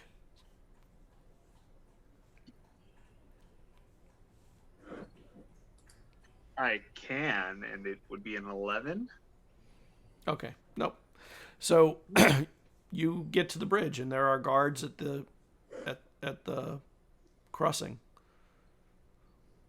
Ah, Morcant, Vesryn, you've returned. We weren't sure how long it would be. It's good to see you. We had some boat issues, so we had to walk the last leg of it. Well, welcome in. What do you mean boat issues? You were walking. Well, we were traveling by boat first. The ship is in the witch's fingers, and needs repairs. I sent Soul, my familiar here. I'm not sure if she arrived, but we need to go find out. If she did, it didn't arrive to me. No, of course. And Probably AWOC, I'd imagine. Actually, I probably would have sent it to your boss, the Epania. Because we're going there anyway, so I would have sent. That way I can just get her when we get there. And they beckon you across the bridge and continue watching. And you head into the city. And when you get in, you see that there's a smoke rising from the soul. For those who don't know, who are watching, the soul is the temple of the god of the sea. It's kind of a round broch, which is an old Scottish type of building.